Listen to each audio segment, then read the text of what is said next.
तस्तेया ब्रह्म view वृत्तिर्वृतम। तो हिंसा, झूठ, चोरी, कुशील और परिग्रह।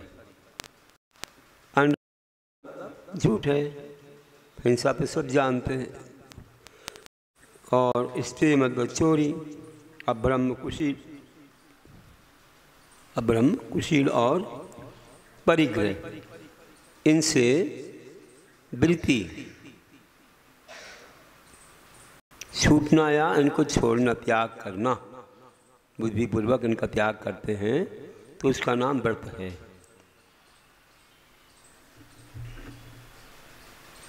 छोड़ने का नाम व्रत है। लोग कहते हैं कि व्रत लेना पड़ता है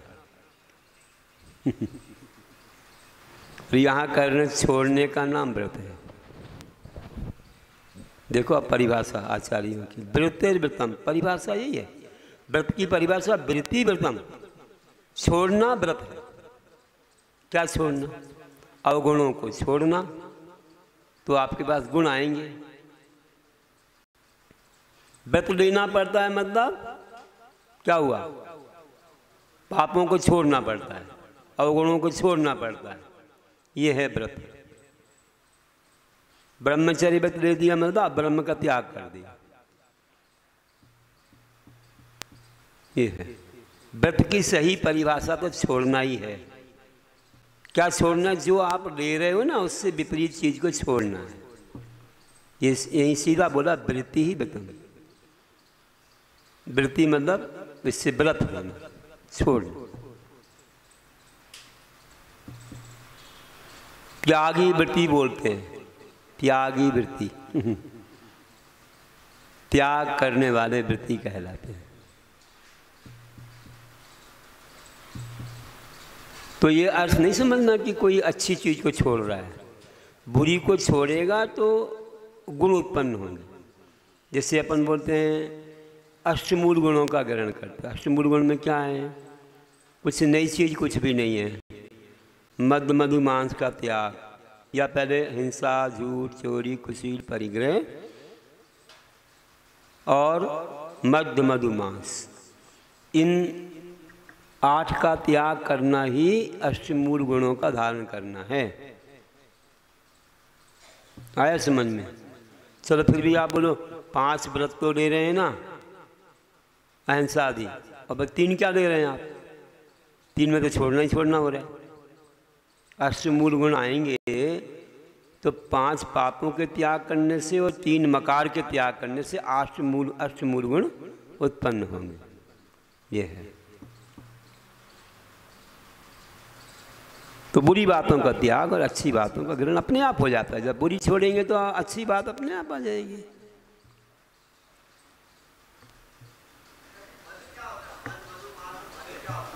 मद्य मधु मांस, मद मतलब शराब, मधु मतलब शहद और मांस। मद नहीं बोलते, मद्य बोलते हैं। अब जल्दी जल्दी में तुम लोग मद बोल देते। मद्य है वो, मद को उत्पन्न करने वाली मद्य है।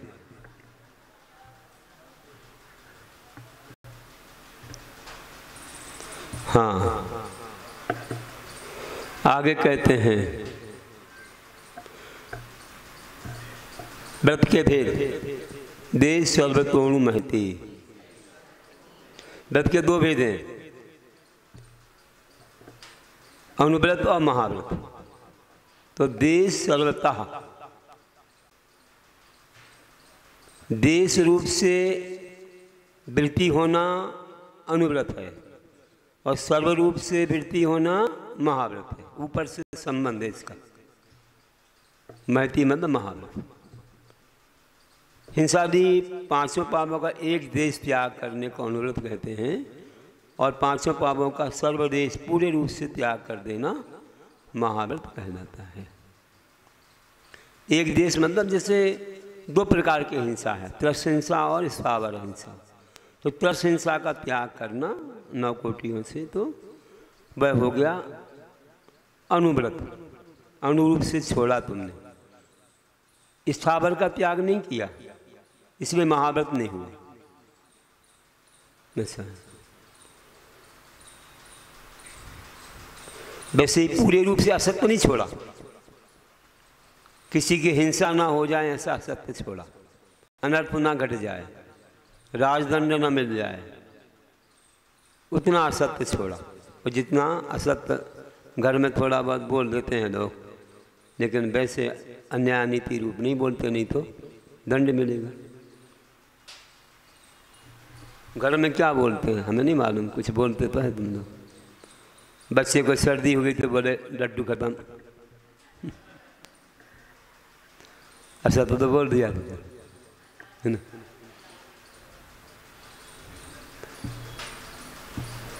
और क्या, अब पैसा नहीं देते थोड़ा पैसा निकाल देते हैं, बोले कहाँ गए, अब कहाँ गए, तो कहाँ से लाएंगे, कहाँ गए तो घर का सामान तो लाना, तो मैं तो चिंता रहती नहीं है, हमें तो निकालना पड़ते हैं।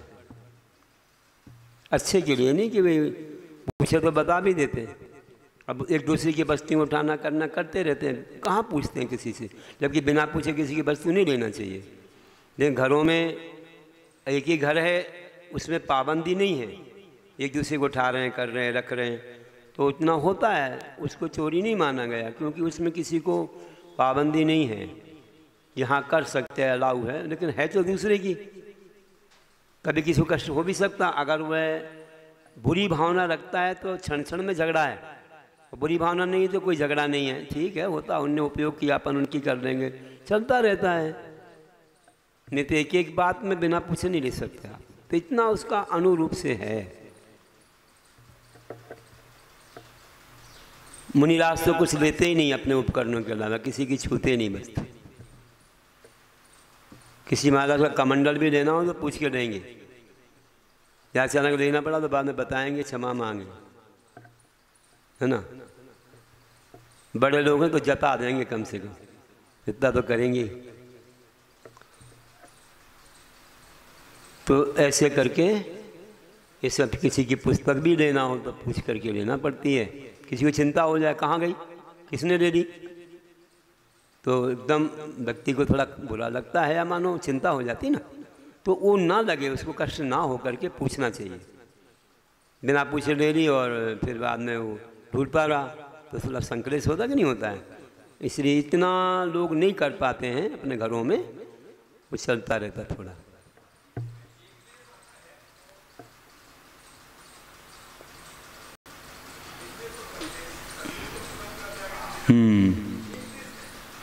एक देश मतलब एक भाग, एक भाग, दो भागों में से एक भाग, या एक सीमा को लेकर। मुनिराजों की सीमा नहीं है, उनने तो पूरा ही कर दिया। ये सीमा ले ली इसने कि इतना इतना त्याग किया है, कि हाँ तरस हिंसा का त्याग किया है, स्थावर का नहीं किया। ऐसा एक देश हो गया है, एक भाग हो गया, मतलब पूरी अहिंसा में से दो भाग कर दिए, चलो ऐसा है। स्थावर की भी वह अनावश्यक नहीं करता है, नहीं तो अनदंड में आता है, 5 अनदंडों का वर्णन आएगा, बताएंगे। इस तरह से समझ लो, अच्छा है, लिखा तो है विषय, लेकिन मन में समाधान होना चाहिए, इसलिए मैंने किया इस तरह से। और ब्रह्मचर्य में भी जब तक सात्विकता नहीं हुई तब तक तो उसका कुछ सीमा ही रहती है, तो पूरा तो होता नहीं है। पूरा कोई ले भी ले तो घर में एक साथ रहना पड़ता, उठना बैठना, कुछ छूना भी हो जाता है, कभी औषधि वगैरह लगाना भी हो जाता है, तो इतना उनको थोड़ा लगता रहता है, उतना तो पूरा ब्रह्मचर्य नहीं हो पाता। और परिग्रह में भी प्रमाण ही बांध सकता है वह, पूरा तो छोड़ नहीं सकता, निर्ग्रंथ जैसा तो नहीं बन सकता। इस तरह से अनुव्रत कहलाते हैं। अब कहते हैं तत्स्थैर्यार्थम भावना पंच पंचे। अब व्यक्तियों की स्थिरता के लिए 5-5 भावनाएं कही जाती हैं। उन व्यक्तियों की तत्स्थैर्यार्थम, उन व्यक्तियों की स्थिरता के लिए, मतलब मजबूत बने रहें या उसमें हम अडिग बने रहें, चित ना हो जाएं, इसलिए भावना भाते रहेंगे तो कभी भी इन व्रतों में जो है अनाचार नहीं हो पाएगा, अतिचार भी नहीं लगे, यह प्रयास होना चाहिए। अतिचारों की शुद्धि थोड़ा प्रतिक्रमण से होती रहती है, अगर बार बार अतिचार लगे तो अनाचार में बदल जाते हैं, फिर वो व्रत छूट ही जाता है पूरा। इसलिए कहते हैं कि प्रायश्चित लेते रहना चाहिए, और प्रायश्चित कोई भूल गया बार बार करता है तो प्रायश्चित क्या करेगा वो? जब प्रायश्चित ही नहीं करेगा तो उसका व्रत तो चला गया पूरा। अगर थोड़ी सी गलती हो गई तो उसे प्रायश्चित देना चाहिए, और प्रायश्चित देने की भावना नहीं आए, बार बार गलती हो तो प्रायश्चित भूल जाते हैं लोग। इसके लिए फिर इसीलिए कह रहे हैं यहाँ कि इन भावनाओं को भाए जिससे कि उसे अतिचार ना लगे, वह स्थिर बना रहे। ये भावनाएं बहुत महान हैं। हमारे गुरुनाम गुरु आचार्य ज्ञान सागर महाराज कहा करते थे, हमने तो नहीं देखा, गुरु महाराज सुनाते थे कि जो व्रती हैं उनको 6वां 7वां अध्याय प्राय रोज ही पढ़ते रहना चाहिए। रोज जैसे प्रतिक्रमण पढ़ते तो उसमें आता ही है, लेकिन प्रतिक्रमण जल्दी जल्दी पढ़ लेते हैं, वहाँ भावपूर्वक नहीं होता है कि भाव सहित। तो तत्पार सूत्र में क्या एकदम भाव सही आ जाता है, इसमें स्पष्टता आ जाती है थोड़ी सी। संस्कृत भाषा थोड़ी सी समझ में आती है, प्राकृत भाषा कई बार नहीं भी आए, तो इसको पढ़ते रहना, और जब कभी भूले तो अर्थ भी पढ़ लेना। ऐसा नहीं है कि मात ऐसे ही पढ़ लिया, तो उनके व्रत अच्छे बने रहेंगे। तो कहते हैं अब देखो, इसमें मुनियों की भी प्रधानता है, मुनियों की भी है और श्रावकों की, दोनों के लिए मिलेगा विषय। इसमें इन भावनाओं में दोनों के लिए विषय मिल सकता है। अहिंसानुव्रत की या अहिंसा व्रत की 5 भावना: वांग मनोगुप्त्रिया दान निक्षेपण समित्या लोकित पान भोजनानि 5।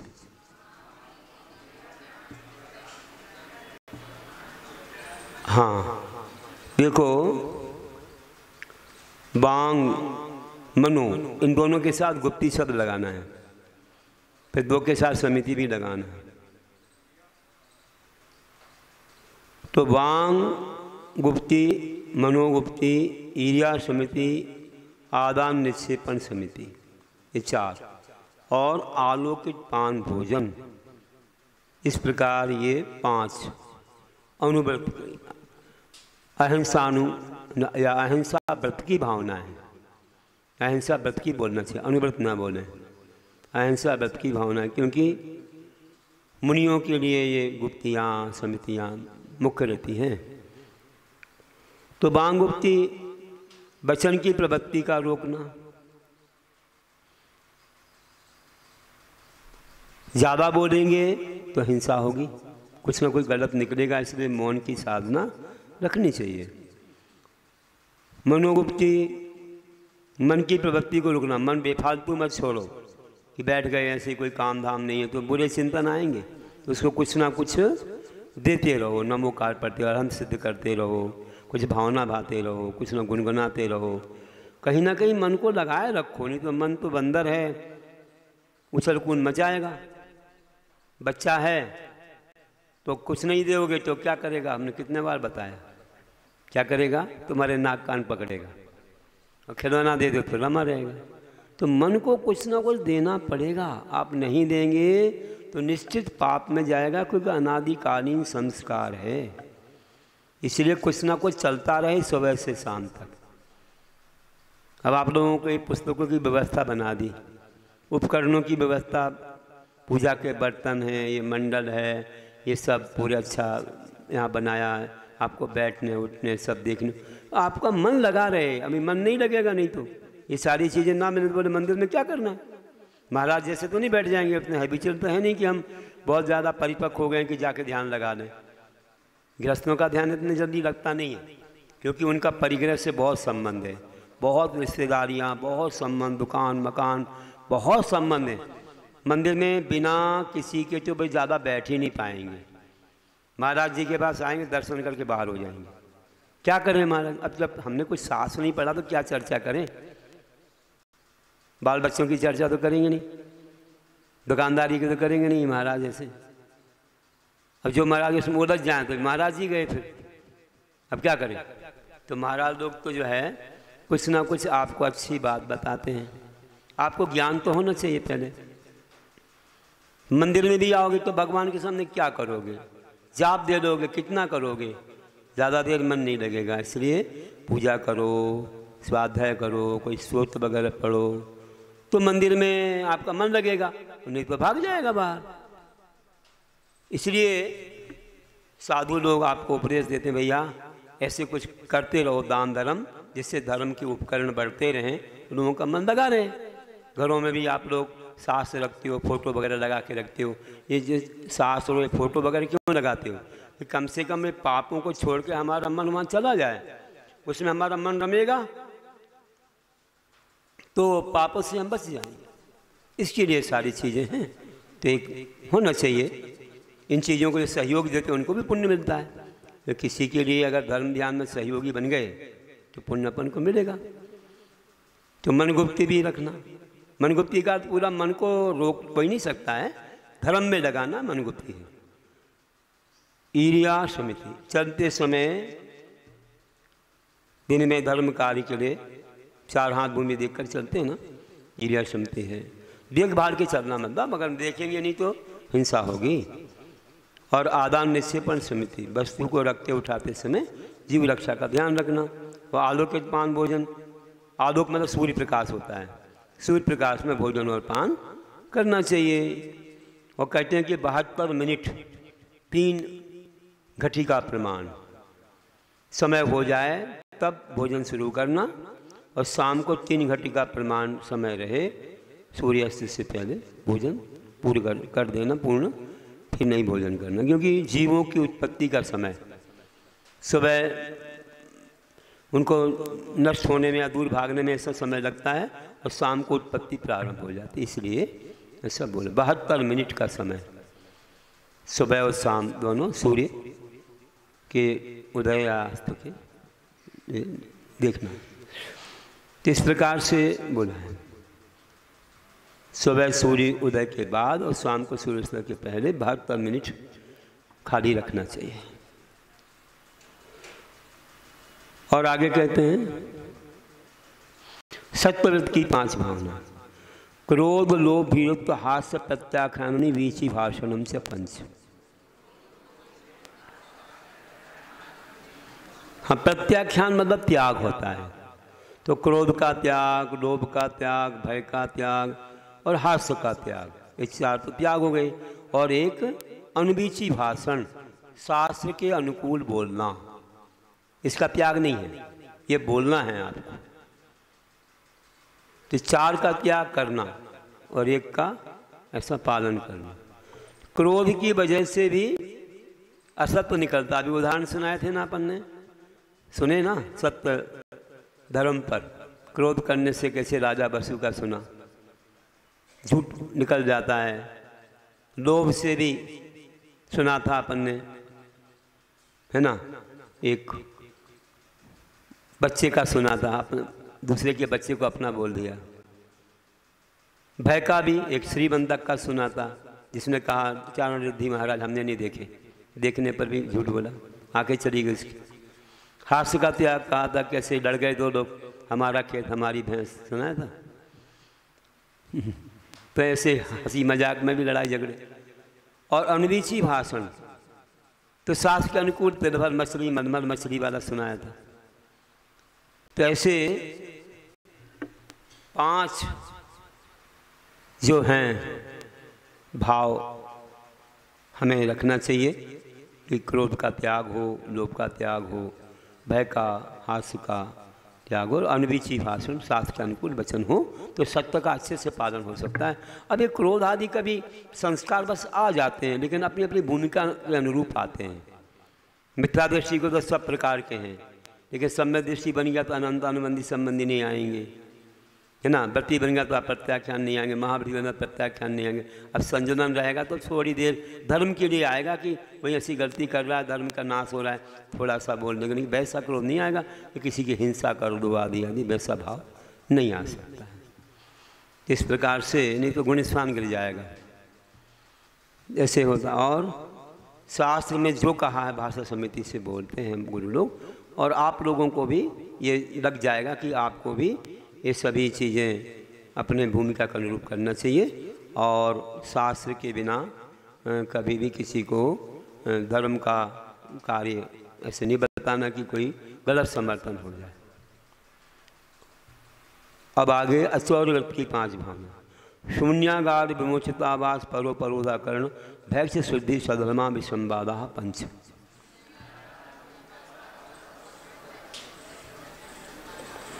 हाँ, अगार तो जानते हैं घर है शून्य, जहाँ जिस घर में कुछ भी ना हो, संसार की वस्तुएं, वहाँ निवास करना। क्योंकि उन्होंने अचौर्य व्रत लिया है, चोरी का भाव ना आ जाए, कोई वस्तु उठाने का ना आ जाए, अथवा तुम पर कोई चोरी का अपवाद ना लग जाए। बहुत कास्टली वस्तुएं वहाँ महंगी और कहीं चली गई तो है तुम्हारे, तो शून्य विमोचित आवास छोड़ दिए, छोड़ के चले गए राजा महाराज, हवेलियां वगैरह छोड़ के चले गए हैं, तो वहाँ रुक सकते हैं, है ना। या गुफा वगैरह जहाँ कोई नहीं है, अपन को किसी से बाधा नहीं है, किसी को बाधा नहीं है, परोदा कर। और अपन जहाँ रुके हैं, अगर कोई आने के लिए नहीं, तुम नहीं रुक सकते, तो तुमने सब त्याग किया है, त्याग किया है, तो आप तुम अपना कहोगे तो तुम्हें चोरी का दोष नहीं लगेगा, क्योंकि तुमने तो सब त्याग किया हुआ है। भैक्ष शुद्धि भिक्षावृत्ति से आहार करते हैं। भैक्ष शुद्धि मतलब कैसे होती है? भिक्षा मतलब आहार को निकलते ना, तो उनकी भिक्षावृत्ति कहलाती है। मतलब कि भी ऐसे नहीं भीख मांगना नहीं है ये। भिक्षा मतलब नवदा भक्ति पूर्वक आहार लेंगे, 40 दोषों को टाल करके और 32 अंतरायों को पाल करके। टाल करके मतलब क्या? उनको मानना नहीं क्या? ऐसा नहीं, 32 दोषों को दूर करके।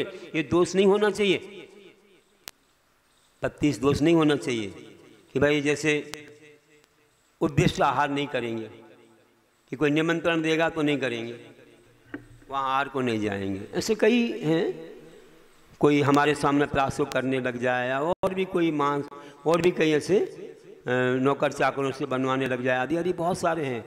अभी तुम लोगों ने पढ़े थे आगमन योग में, पढ़ाए होंगे। तो 40 दोष टालना है।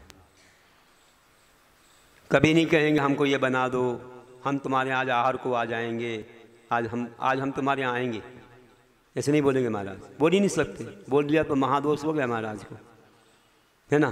कोई वो तो नहीं बोला, कोई ये बोल दे हमारे यहाँ आ जाना, वो भी दोष है, निमंत्रण हो गया। आप पड़गाने खड़े हो, विधि मिली तो आएंगे। तो कभी भी ऐसा नहीं कहते हैं, हाँ? अच्छा, पढ़ेंगे, अभी आने वाला है विषय तुम्हारे इसमें, आगमन योग के दूसरे भाग में वो विषय आने वाला है, तो पूरा समझ लेना कितना विशेष विषय है वो।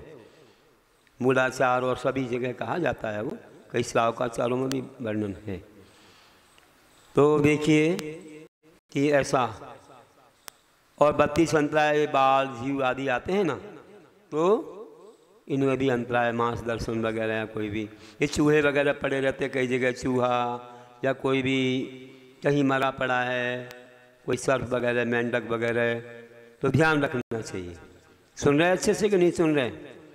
सीधे बैठो, अच्छे से सुनो, गड़बड़ नहीं हो जाए नहीं तो।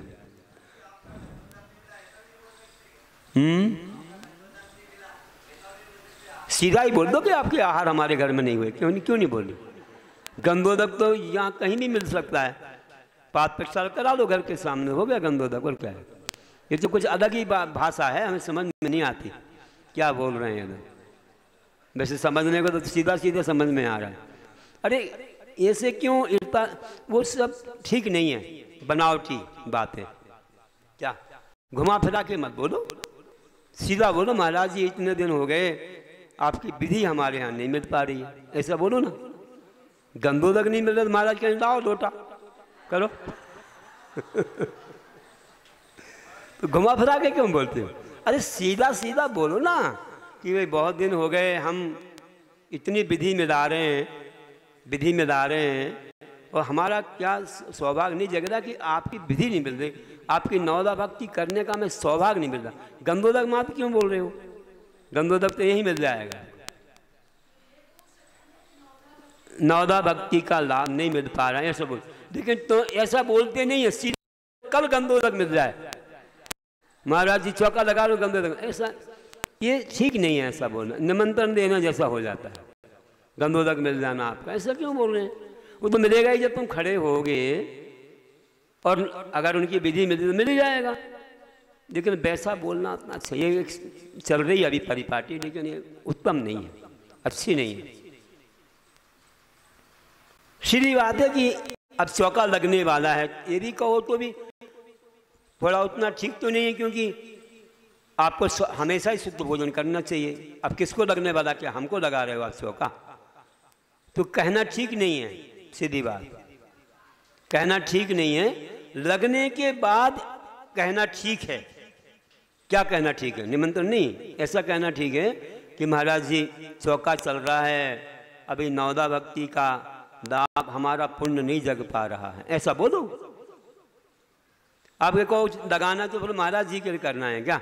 ऐसा हो जाता। तुम तो प्रारंभ कर दोगे, फिर बाद में अगर हो जाए 2-4 दिन तो है, अभी हुए ही नहीं है, पहले ही से प्रारंभ हो गया, बिल्कुल टारगेट बनाया, बिल्कुल उस दिन आ जाना मेरे यहाँ, बिल्कुल उसी दिन आ जाना। तो महाराज जी कहें आप उस दिन नहीं आएंगे, चलो कठिन विधि दे देंगे, देखो देखते हैं उसी दिन नहीं आएंगे तुम्हारे। थोड़ी समाधान रखना चाहिए, थोड़ा अपने पुण्य की परीक्षा करो ना, कि देखो मेरे पुण्य में होगा। तो मैंने देखा है बहुत लोग बड़े शांत रहते हैं, 10-15 दिन बोले हम देख रहे हैं हम पुण्य कब जगता है। अभी इंदौर की बात थोड़ी सी कम है, अभी हम लोग पिछले वर्ष और दूसरी जगह थे ना, देखते थे उनका 10-15 दिन नंबर लगता था, बहुत लोग खड़े रहते थे, और उनको कोई आकुलता नहीं थी, क्योंकि क्या है भाई शुद्ध आहार अपन को करना है, थोड़े दिन चलेगा कोई बात नहीं। और एक बार नहीं, कम से कम एक घर में 10-15 बार 8-10 बार आहार हो गए, बार बार उनको लगाएंगे लगातार, तो 2-3 बार होने के बाद ही बंद करेंगे, फिर लगा देंगे थोड़े दिन में, फिर लगा देंगे थोड़े दिन में। उनको इससे किसी की ये नहीं कहना नहीं किसी को तुम लगाओ, वो तो अपने आप करते हैं। भाई शुद्ध भोजन करने का हमें ही अवसर मिल रहा है, चलो शुद्ध भोजन करेंगे, नहीं आए तो भी ऐसी आकुलता नहीं है घर के लोग, क्योंकि इतने ज़्यादा पकवान बनाना कि दिखावा के लिए कोई साधु का ऐसे तो है नहीं मन में। आप जो करते हो वही है, ऐसा कुछ नहीं है कि यही चाहिए, शुद्ध आहार होना चाहिए बस। लेकिन अब आजकल दिखाते हैं या दूसरे उनको बोलते हैं ये बात ठीक नहीं, उनके यहाँ ये नहीं था वो नहीं था, बोलना ही नहीं ऐसा। जिसकी जो शक्ति है जो भक्ति वो करते हैं, तो ऐसा होता है। अगर बाहर के लोग आकर के महीने रुक सकते हैं तो अपन को क्या है? देखो अभी तमिलनाडु के लोग आना, अभी मालूम पड़ा खबर, भी रुकेंगे दिन और करेंगे सब महाराज होंगे, खाली भी जाएंगे, उनको चिंता नहीं है, हमें तो सबके कराना है, कितने दिन लग जाए वैसे नहीं, आकुलता नहीं, सोच के ही आते कि हमें तो 10-15 दिन 20 दिन कोई महीने भर रुकना है बस। तो ऐसा है कि अपन शुद्ध भोजन करेंगे। तो कहने का अर्थ कि ऐसे भिक्षा वृत्ति जो है ना, भिक्षा शुद्धि कैसे होती है? देखो कई लोगों का प्रारंभ हो नहीं पाता और इतनी समस्याएं बताने लग जाते हैं, ऐसा परसों काम है, फिर बोलने लग जाते हैं। मतलब उनका ये कि बस उस दिन है हमारा और उस दिन बस फ्री। अरे भगवान, अब तुम बांध रहे हो महाराज जी को, तो उनको पीड़ा होती ना, तो फिर नाराजगी है, वो जाए तो हमें दोष लगेगा, इनने पहले से बोल दिया, मैं क्या करूं समझ में नहीं आता। फिर मन को बहुत दृढ़ बनाना पड़ता है। देखो फिर क्या करेंगे महाराज जी, अब तो बीच में अब तुम अपनी पुण्य की परीक्षा कर लो, तुम तो खड़े हो जाओ बस, हमारे लिए 1 दिन है 4 दिन है 10 दिन है, हम खड़े हैं बस, आ गए तो आ गए, नहीं तो नहीं, हमारे पुण्य की परीक्षा है, उसमें ज़्यादा खुशी है। आपने कह के बुला दिया तो आपको भी खुशी नहीं कि मुझे कहना पड़ा, और वे कहने से गए तो उनको भी खुशी नहीं कि मुझे जाना पड़ा, दोनों तरफ से गड़बड़ी है, तो आनंद नहीं, ऐसा अच्छा नहीं लगता, बिल्कुल नहीं कहना चाहिए। कोई दूसरा कह दे तो अलग है। एक जगह बहुत दिन से आहार नहीं हो रहे, मैंने कथा सुनाई थी ना, 7 दिन हो गए अमरावती में, हम 2 ही साधु थे, 7 दिन से वहाँ गए नहीं थे, तब कहे महाराज जी इनके यहाँ आहार नहीं हो रहे। मैंने मैंने वो कथा सुना, पैसा गायब होता था जो। हाँ महाराज जी आपके आहार हो जाते तो अच्छा होता कि मेरी विघ्न बाधा दूर हो जाती। तो मैंने कहा अब तो नहीं आऊँगा मैं तुम्हारे यहाँ। तो गए नहीं बात करने। मैंने कहा तरीका बताएंगे, तुमने तो स्वार्थ से लगाया चौका, ऐसी भावना से चौका नहीं लगाना चाहिए। फिर मैंने तरीका बताया, तब उसकी वो बाधा दूर हुई। सम्यक दर्शन उसे बताया। एक दिन कथा सुनाई थी मैंने, फिर कभी देखेंगे सुनाए। तो भिक्षावृत्ति, फिर सदलमा विसंवादा। तो साधनियों में विसंवाद नहीं करना चाहिए। मैं तो मेरा तेरा करके विसंवाद होता है। तो ये करने से भी अचौर्य व्रत में दोष लगता है। जैसे भिक्षावृत्ति को अगर हम शास्त्र के अनुकूल नहीं करेंगे तो ये आगम की चोरी मानी जाएगी। तुम्हारे अचौर्य व्रत में दोष लग रहा है, तुमने आगम की चोरी कर ली, मतलब कि तुमने वो विधि नहीं पाली। और साधन में विसंवाद किया, मतलब तुमने पर वस्तु से मोह कर लिया, इसलिए विसंवाद हो रहा है। तुम्हारे उपकरण तुम्हारे पास है, तुम्हें क्यों कुछ बोलना है? कहो तो गुरु से कहो, आपस में क्यों विसंवाद करते? चलिए और आगे ब्रह्मचर्य व्रत की भावनाएं आ रही हैं। श्री राग कथा श्रवण, तन मनोहरांग निरीक्षण, पूर्णतान स्मरण, रसेश रस शरीर संस्कार त्यागा पंच।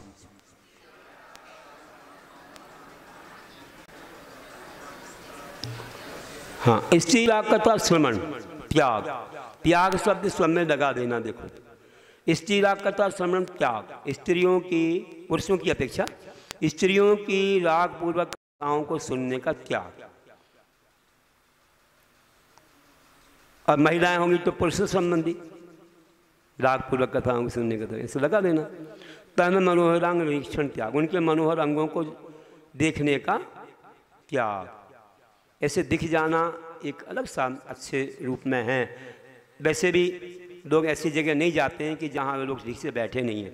पहले के लोग अगर घर में प्रवेश करते थे तो थोड़ा संकेत करते थे, कुछ लोग किसी बच्चे का नाम ले रहे हैं, कुछ भी किया, ये अच्छे से बैठ जाएं, ऐसे नहीं कि वैसे जैसे कैसे बैठे हैं, फिर आदर छूट जाएगा। ऐसे जाएंगे आएंगे तो फिर लोग पर्दा करेंगे ही नहीं फिर, इसलिए कम से कम खांस देते थे थोड़ा कि समझ जाते थे, है ना। तो ऐसा ही है, इस प्रकार से त्याग। और जैसे कैसे भी नहीं घूमते रहते थे घर में, आजकल पैंटी पहन के घूमते रहते, कम से कम टॉवेल लपेट लेते थे, एक गमछा लपेटते, कुछ नहीं, ऐसे नहीं कि जैसे कैसे घर में घूमते रहो, बहू बेटियाँ वहीं पर हैं, फिर क्या होगा। तो घर में है, आपका त्याग तो है नहीं, क्योंकि आप रागी हो, इसलिए आपको संभल के रहना पड़ेगा। तो ऐसे मनोरंगों के देखने का त्याग, पूर्वतान स्मरण त्याग, पूर्व पहले कभी भोगा है, कोई भोग भोगे उनको याद मत करो, याद करोगे तो तुम्हारे भाव गलत होंगे। ब्रस एश रस त्याग, ब्रस मतलब गरिष्ठ, इष्ट मतलब बहुत प्रिय, इन पदार्थों का त्याग। बहुत गरिष्ठ होंगे जो तुम्हारे भाव बिगड़ जाएंगे, उससे गहलता आएगी और व्रतों में दोष लगेगा। और इसके बिना नहीं रहा जा रहा, वो हमें चाहिए तो कभी उसको भी छोड़ के देखना चाहिए। नहीं तो रसना इंद्री भी काम इंद्री है, स्पर्शों रसना दो काम इंद्रियाँ मानी है, इन दो पर विजय प्राप्त नहीं की, ये हमारा इसके बिना चलेगा नहीं। तो समझ लो तुमने ब्रह्मचर्य को अभी अच्छे से अपने अंदर साधित नहीं किया है। और स्वशरीर संस्कार त्याग, अपने शरीर के संस्कार का त्याग, शरीर को सजाना, बहुत आकर्षक बनाना, दूसरे को राग उत्पन्न होगा, है ना। अपने शरीर से स्वयं को राग हो रहा और दूसरे को भी राग उत्पन्न कराएंगे तो ब्रह्मचर्य में दोष लगेगा। इसलिए जो ब्रह्मचारी वाले हैं ये सादगी पर आ जाते हैं, उनकी ड्रेस, उनकी सब चीज़ सादी हो जाती है, बहुत सिंपल हो जाती है। Simple living and high thinking वाली बात हो जाती है। सादा जीवन, उच्च विचार, विचार उच्च होना चाहिए। अब संसारी लोग हैं, उनको तो है तो उनका पूरा त्याग नहीं तो वे करते हैं, इसलिए उनसे ज़्यादा महाराज लोगों का या ऐसे विशेष संपर्क रहता नहीं है। जितना काम धाम है ठीक है, जितना हुआ अपना उपदेश दो, आशीर्वाद दो, आहार को जाओ, ज़्यादा संपर्क रहता भी नहीं है। दूर रहते हैं सब लोग, उनको बताया इतने हाथ दूर से दर्शन करो आदि आदि तो रहता है। और त्यागी वृत्ति को दूर रहना भी चाहिए। कोई ब्रह्मचर्य हो गया तो किसी को छूता नहीं है, वह स्त्रियाँ पुरुषों को नहीं छूती, पुरुष स्त्रियों को नहीं छूते, मतलब अपनी एक मर्यादा रहती है उनकी, तो उसमें रहते हैं। इससे अच्छे मतलब बुरे भाव नहीं रहते किसी के, राग किसी का भी द्वेष नहीं है किसी से, लेकिन अपने शरीर को पालन करने के लिए मर्यादाएं आवश्यक हैं। क्योंकि उसका परिणाम होता है, अपने भाव बिगड़ते हैं, इसलिए समझना पड़ता है। ये अंतर की साधना है। बहुत अच्छी भावनाओं के लिए हमारे आचार्यों ने इतना अच्छा दिखा है। मैंने तो उदाहरण सुनाया था शायद आपको कि एक महिला विडो हो गई, बहू बहुत जल्दी, अब कोई नहीं था घर में, यहाँ तक कि सास थी तो वो भी चली गई, या पहले ही चली गई। अब तो बहू रही, बेटा नहीं रहा, ससुर हो बहू। तो क्या कहा ससुर ने कि खूब अच्छे पकवान बनाओ, तुम्हारा दुख दूर हो जाए। और पकवान रोज खाने लगी, उसके भाव बिगड़ने लगे। ससुर को समझ में आ गई बात, कुछ भाव बिगड़ रहे हैं। तो ससुर जी ने क्या किया, अब मैं क्या कहूँ इसके लिए, तो उन्होंने उपवास प्रारंभ कर दिए। अभी अष्टमी चतुर्दशी पर बीच बीच में भी करने लगे। ज़्यादा उपवास किए तो उसको लगा कि मैं इतना सब बनाती हूँ, जब ससुर खाते ही नहीं है तो मैं क्यों बनाऊँ, किसके लिए बनाऊँ। तो उसने भी बनाना बंद कर दिया। तो थोड़े भाव संभल गए, फिर वो भी उपवास करने लगी कि मैं भी करूँगी उपवास। तो पूरा सब बैलेंस में आ गया, अपने आप भाव जो है सरल और अच्छे शुद्ध हो। कि खाने का प्रभाव बहुत पड़ता है, इसलिए इष्ट और गरिष्ठ का त्याग बताया। आज लोग पैसा बहुत है तो मनमाना खाते रहो, रोज खूब पकवान खाओ, खूब गरिष्ठ खाओ, है ना, खूब सारी रबड़ी खोबा ये वो काजू किशमिश बादाम ऐसे भरे रहते हैं और खूब खाते हैं, और खाते हैं तो भाव बिगड़ जाते हैं। ना वे संयम पाल पाएंगे, ना ढंग से सामायिक कर पाएंगे, ना कहीं बहुत ही विचित्र स्थिति हो जाती है ना। ऐसी हैबिट बन गई तो कोई घर में आ गया ना तो लोगों को संभालना पड़ता है कि संभलो भैया, नहीं तो सब पार हो जाएगा। संभालना पड़ता है, छुपा छुपा के रखना पड़ता है। और अच्छे संग के बेटी लोग आते हैं ना, वे किसी की तरफ देखते ही नहीं है, तुमने क्या थाली में परोसा, दूसरी बार परोसी नहीं पाए फिर उठ के चले जाते हैं। हमें देखना नहीं, ना तुम्हारी वस्तु को उठाना है, ना मांगना है, ना कुछ करना है। कुछ ऐसे व्यक्ति रहते हैं, कुछ ऐसे रहते हैं कि दिख भर जाए तो ये लाओ वो लाओ वो लाओ, अपने हाथ से निकाल लेंगे। ऐसे लोगों से ऐसे डरते हैं लोग कि बुलाओ मत भैया इनको अपने घर में, इनसे समझ जाओ। और कुछ ऐसे रहते व्यक्ति कि तुम तो परोस ही नहीं पाए ढंग से, वो वे तो गए छुट्टी। अरे हो गया यार इतनी जल्दी, क्या करना है, आपको ध्यान नहीं, अपने काम में लगे हो आप, ये कर रहे वो कर रहे, तुम ध्यान ही नहीं दिया कि हमने परोसा है, दूसरी बार ही परोसना है कि तुम्हारे बैठे रहेंगे क्या, तुम्हारे घर में बैठने का है क्या। अरे वहाँ ध्यान दो, वहाँ पर बैठो, और काम दूसरे और लोग कर लेंगे, बाद में हो जाएगा। पहले उन पर ध्यान तो दो कि कोई बेटी बैठा है, वो अपने हाथ से नहीं ले रहा है, कुछ भी नहीं कह रहा था तो आपने तो छोड़ दिया, अब वो कब तक बैठेगा, उसकी हैबिट में ऐसा नहीं है तो उठ के भाग जाता, जल्दी पानी पिया छुट्टी। तो अपन को व्यक्ति की परीक्षा करनी चाहिए कि कैसा है ये, इसका स्वभाव कैसा है। इतना नहीं जान पाए तो फिर हम कुछ कर ही नहीं सकते। सामने वाला कैसे उपवास करेगा, कैसे साधना करेंगे, उनको कैसे शक्ति आएगी, इन बातों का ध्यान हमें। अब जो महाराज जी ने इशारा कर दे कि ये लाओ वो लाओ तो हमें ध्यान नहीं देना पड़ता। और जो महाराज इशारा कर दे तो आप खड़े रहोगे, जब इशारा करेंगे तभी देंगे। तो ऐसा ही व्यवहार बनता है, जैसे आदमी हो वैसा व्यवहार बनता है। तो सामने वाला कैसा होता है वैसे अपने आप जीवन बन जाता है। चलिए, तो ऐसे अपने बहुत अच्छे से भाव रखें। और परिग्रह त्याग की भावना है। मनोज्ञा मनोज्ञेन्द्रिय विषय राग द्वेष वर्जनानि पंच। हाँ, मनोग अमनोग, अच्छे बुरे, है ना, इन पंचेंद्रिय के विषयों में जो कि स्पर्श रसना घ्राण चक्षु श्रोत्र इंद्रिय संबंधी हैं, उनमें राग द्वेष को छोड़ना, ये 5 भावनाएं हो गई। 5 इंद्रिय के विषयों में राग द्वेष छोड़ना 5 प्रकार की भावनाएं हो गई। तो इनसे हमारे व्रत अच्छे पड़ेंगे। और भी भावनाएं भाना चाहिए। देखो, हिंसा दिशव्या मुट्ला पाया बद्ध दर्शनम। हाँ, हिंसा दिशु, अब संधि विच्छेद कर रहे हैं। हिंसा दिशु ये है अमुट्ल अपाय अबद्ध दर्शनम। ऊ का वाह हो जाता है व्याकरण के नियम से, तब संधि विच्छेद कर हिंसा दिशु, मतलब कि हिंसा आदि, हिंसा झूठ चोरी कुशील परिग्रह, इन पापों को करने से यह मतलब इस लोक में, अमुत्र मतलब परलोक में क्या देखा जाता है, अपाय अबद्ध दर्शन। अपाय मतलब निंदा और तिरस्कार, देखा जाता है। जो पंच पाप करता है उसके इस लोक में भी निंदा होती, तिरस्कार होता है, और परलोक में भी बहुत उसके लिए निंदा और बहुत मार पीट क्या क्या होता है, राजदंड भी मिलता है, लोग भी परेशान करते। इसलिए इन पापों को छोड़ देना चाहिए। ये ऐसे हैं, वाह दुखी ही हैं, दुख हैं, इसे दुखी है। कारण ने कार्य का उपचार किया, अन्न से प्राण टिकते हैं तो अन्न को ही प्राण बोल देते हैं। ऐसे इन पंच पापों से दुख मिलते हैं, इसलिए इन पापों को ही दुख बोल दिया। बस ऐसे संसारान दुखान नित्य भीड़ता संवेग, संसार के दुखों से संवेग, दुखों से डरना मतलब 5 पाप से डरना है। दुखों से क्या, दुख तो आप जीतना पड़ेंगे, 5 पापों से डरते रहने का है, क्योंकि उनको दुख बोल दिया है। और भी भावनाएं मानी चाहिए, 4 भावनाएं आ रही, देखो अभी 2 भावनाएं हो गई, अभी ऐसे कौन सी भावना हुई, अभी तो हिंसा भी 5 पापों के त्याग की भावना हुई, अभी 4 भावनाएं आ रही हैं। देखो, मैत्री प्रमोद कारण माध्यस्थानी च सत्व गुणाधिक कृष्यमाना विनेशु, और सत्व गुणाधिक कृष्यमाना विनेशु।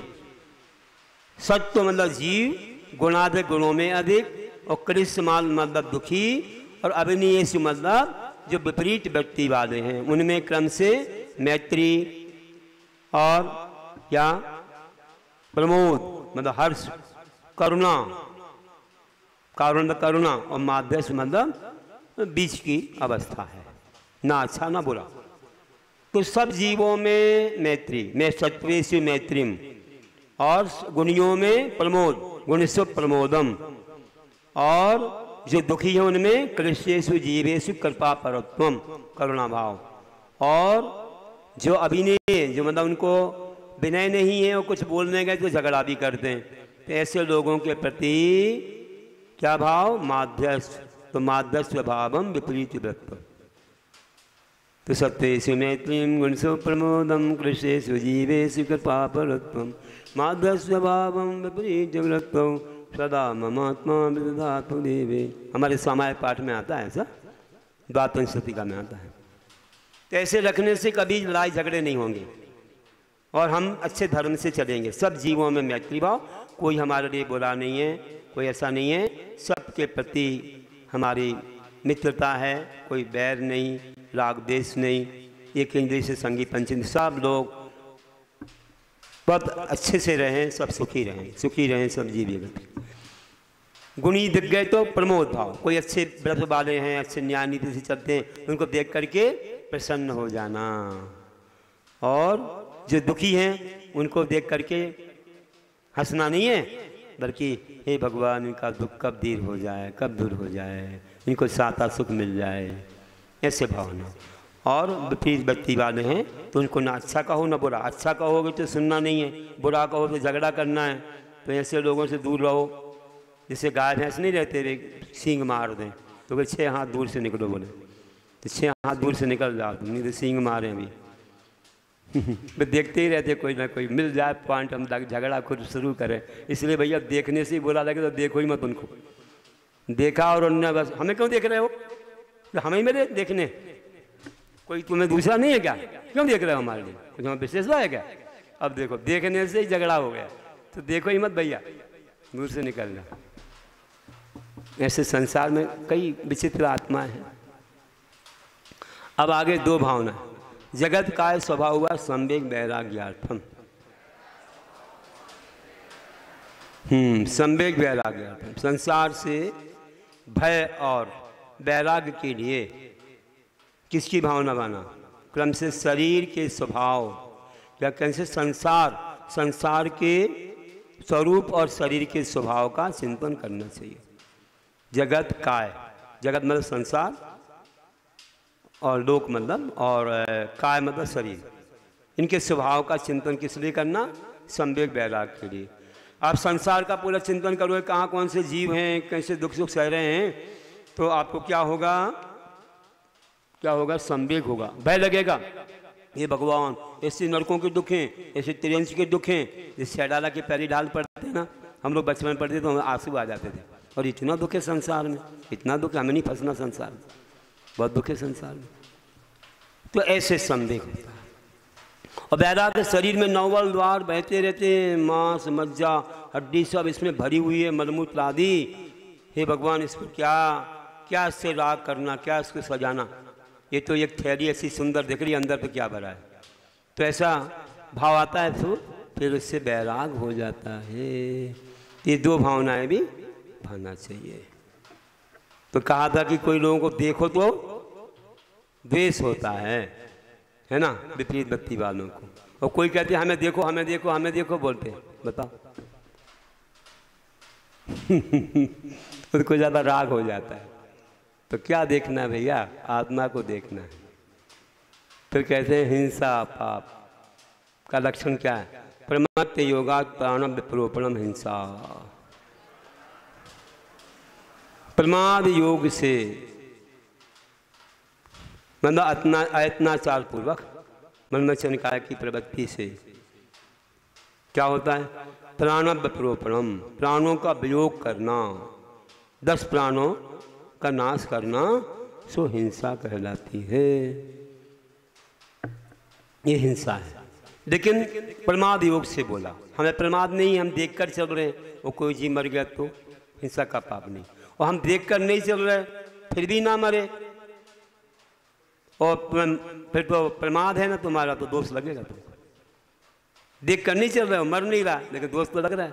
और ये देख करके चल रहा है, और छोटे कंकड़ के नीचे कोई जीवित था तो अभी दोष नहीं लग रहा, क्योंकि उसके भाव बचाने के हैं, एक के बचाने के नहीं है, बच रहा है नहीं बच रहा है अलग बात, तो दोष लगता है। इससे प्रमाद योग से बोला है। अब कहते हैं असत्य का लक्षण, असदभिधान मंडतम। हाँ, असद अभिधानम, अभिधान मतलब बोलना, झूठ बोलना। कैसे, वो भी प्रमाद योग से। प्रमाद योग से किसी का बुरा करने की भावना से जो झूठ बोला जाता है वह असत्य है। अदत्तादानम स्थेयम, प्रमाद योग से बिना दी हुई वस्तु का लेना चोरी है। मतलब ये कि बुरी भावना से, अब घर में है बुरी भावना नहीं है, इन्हें उनका कपड़ा उठा लिया, उनका बर्तन उठा लिया, अब उसे साफ करना तो उठाना पड़ेगा, यहाँ का वहाँ व्यवस्थित रखना पड़ेगा, तो वह गलत नहीं है, वह एक प्रमाद नहीं है, वह बुरी भावना नहीं है, अच्छी भावना है। इसलिए ऐसा है। किसी का बच्चा उठा के ले गए, काय के लिए खिलाने के लिए ले गए, अब उसे नहीं मारा उठ रहा, तो पाप इसलिए नहीं लगेगा क्योंकि हमारी भावना बुरी नहीं है। बुरी भावना नहीं, आपको ही सुख देने की है या आपको ही सहायता करने की भावना, इसलिए।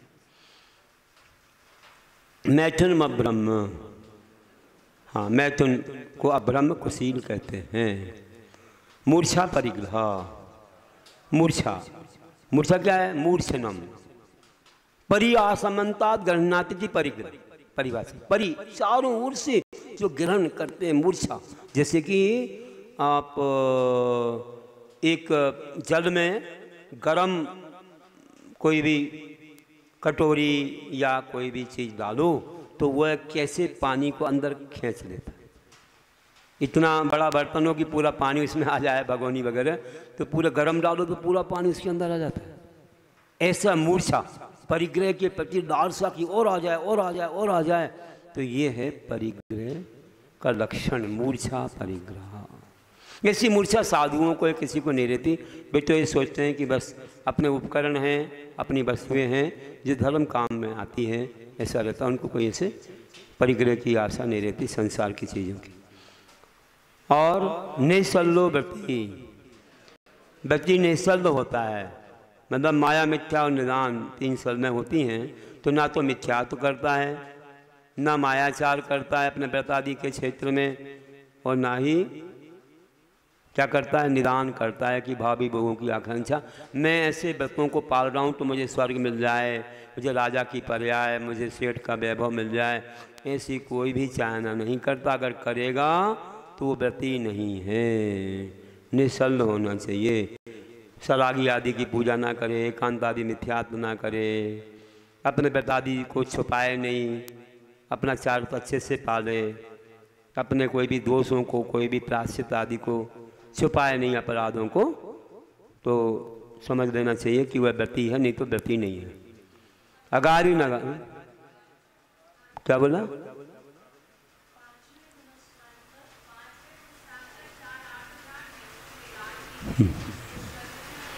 सरल में निदान में अंतर है ना, मैंने बताया था।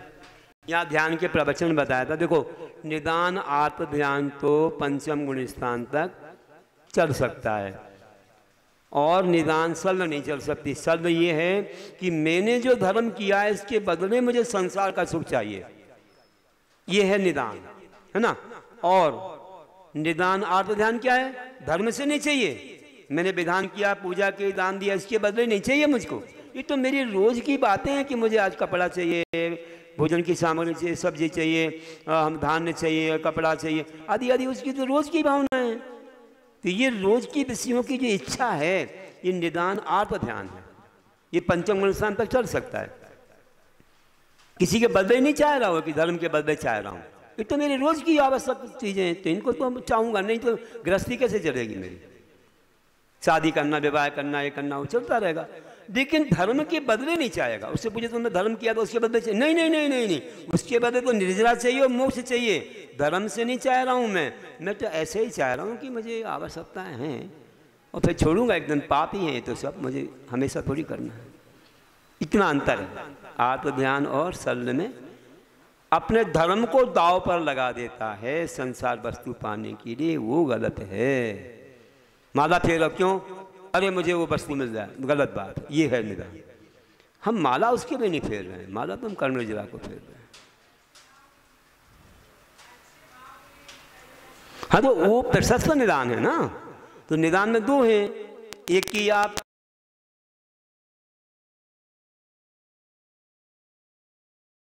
हमें प्राप्त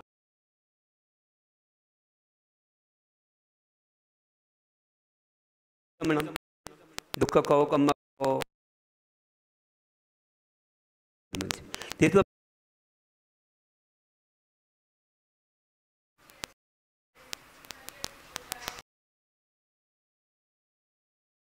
है। इसमें अतिचार तो लगता है अगर स्वार्थ से कर रहे हो। लोक कल्याण की मानो तीर्थंकर भी बातें थे कि सब सुखी रहें, ये सब भाव तो कोई बात नहीं है। लेकिन तुम पर्टिकुलर हमारा रिश्तेदार, ये वो हमारा निकट का कोई व्यक्ति, उसके लिए जाप दे रहे हैं, तो अतिचार लगेगा इसमें। हाँ, अतिचार तो लगेगा। आप संसार के लिए कर रहे हो या मानो आप राग से कर रहे हो, अतिचार थोड़ा लग सकता है। आप ये भावना भाव कि सब जीव सुखी हो, ऐसी भावना भाना चाहिए।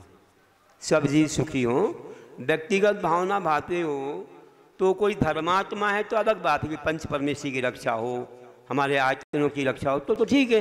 अब वो आप संसारी व्यक्तियों की रक्षा के लिए आप जाप करोगे तो अतिचार लगेगा सम्यक दर्शन में, लेकिन मिथ्या तो नहीं हो जाएगा एकदम ऐसे। अतिचार थोड़ा अब तो पूजा अर्चा में धुलता रहता है, वो पाप आलोचना पाठ इन सब चीज़ों में धुलता रहता है, इतनी ज़्यादा नहीं सोचना पड़ता।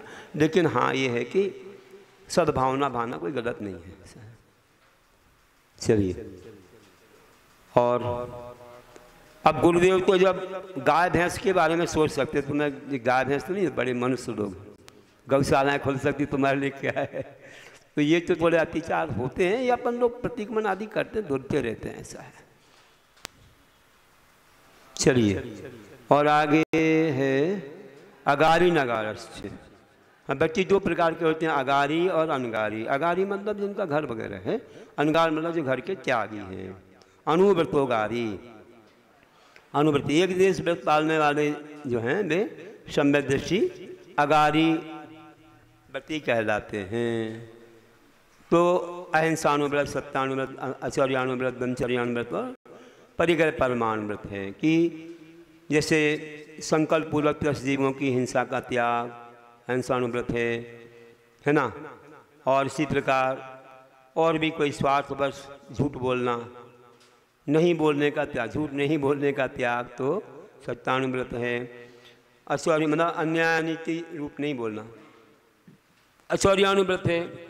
बिना पूछे किसी की वस्तु को नहीं लेना, जिसमें निषिद्ध है, जो न्याय नीति से विपरीत है, वैसा नहीं करना, नहीं तो राजदंड और लोक निंदा होती है। स्वाचर्यानुव्रत हुआ। ब्रह्मचर्यानुव्रत में परिस्थिति सेवन का त्याग, ये हो गया। एक पतिव्रत सुदार्शन पोष व्रत धारण करना ब्रह्मचार्यान व्रत है, और परिग्रह परिमाण व्रत है तो अनावश्यक धन आदि धान्य आदि का त्याग कर देना, 10 प्रकार के परिग्रह में परिमाण बांध देना।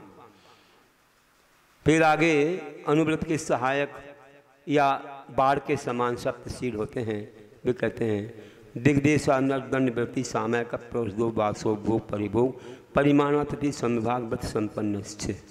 देखो दिग्देशानर्थ क्या बोलते हैं, दिग देश अनर्दंड वृत्ति, वृत्ति मतलब छोड़ना, तो दिग वृत्ति, देश वृत्ति, अनर्दंड वृत्ति, ये हो गए 3 गुणव्रत। तो 4 शिक्षा व्रत में सामायिक प्रोषदोवास उपभोग परिभोग परिमाण अतिथि संविभाग, ऐसे करके ये 4 शिक्षा व्रत हो गए।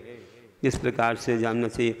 दिग्व्रत हुआ है कि अब इसमें ज़्यादा तो खोलेंगे नहीं, लेकिन शावकाचार वगैरह में खोला है कि अपन 10 दिशाओं की सीमा बांधें, इससे बाहर तो हमको जाना नहीं जीवन में, या इतना ही आवश्यक है बस कि हम इस देश के अंदर रहेंगे, इस पर्वत से इस नदी से आगे नहीं जाएंगे। आजीवन के लिए भारत से बाहर जाने का त्याग कर दिया किसी ने, तो वह दिग्व्रत हो गया।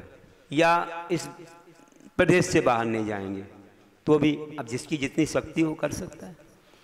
देश व्रत में आजीवन को नहीं करना, व्रत तो आजीवन को है लेकिन बदलती रहती सीमाएं। जैसे 4 महीने के लिए हम इंदौर से बाहर नहीं जाएंगे, या 10, 15, 20 किलोमीटर से ज़्यादा नहीं जाएंगे, ये हो गया देश व्रत हो गया। और भी कोई वर्ष भर का मान सकता है, सामान्य लोग, महाराज जी लोग जैसे बांधते हैं चातुर्मास के लिए, आप वर्ष भर का बांध दो कि चलो हम मध्य प्रदेश से बाहर नहीं जाएंगे, तो आपका हो गया। और इसी प्रकार से और कम बांधो कि हम 10 दिनों के लिए उदयनगर से बाहर नहीं जाएंगे, उदाहरण है मतलब, तो गोयल नगर कैसे जाएंगे?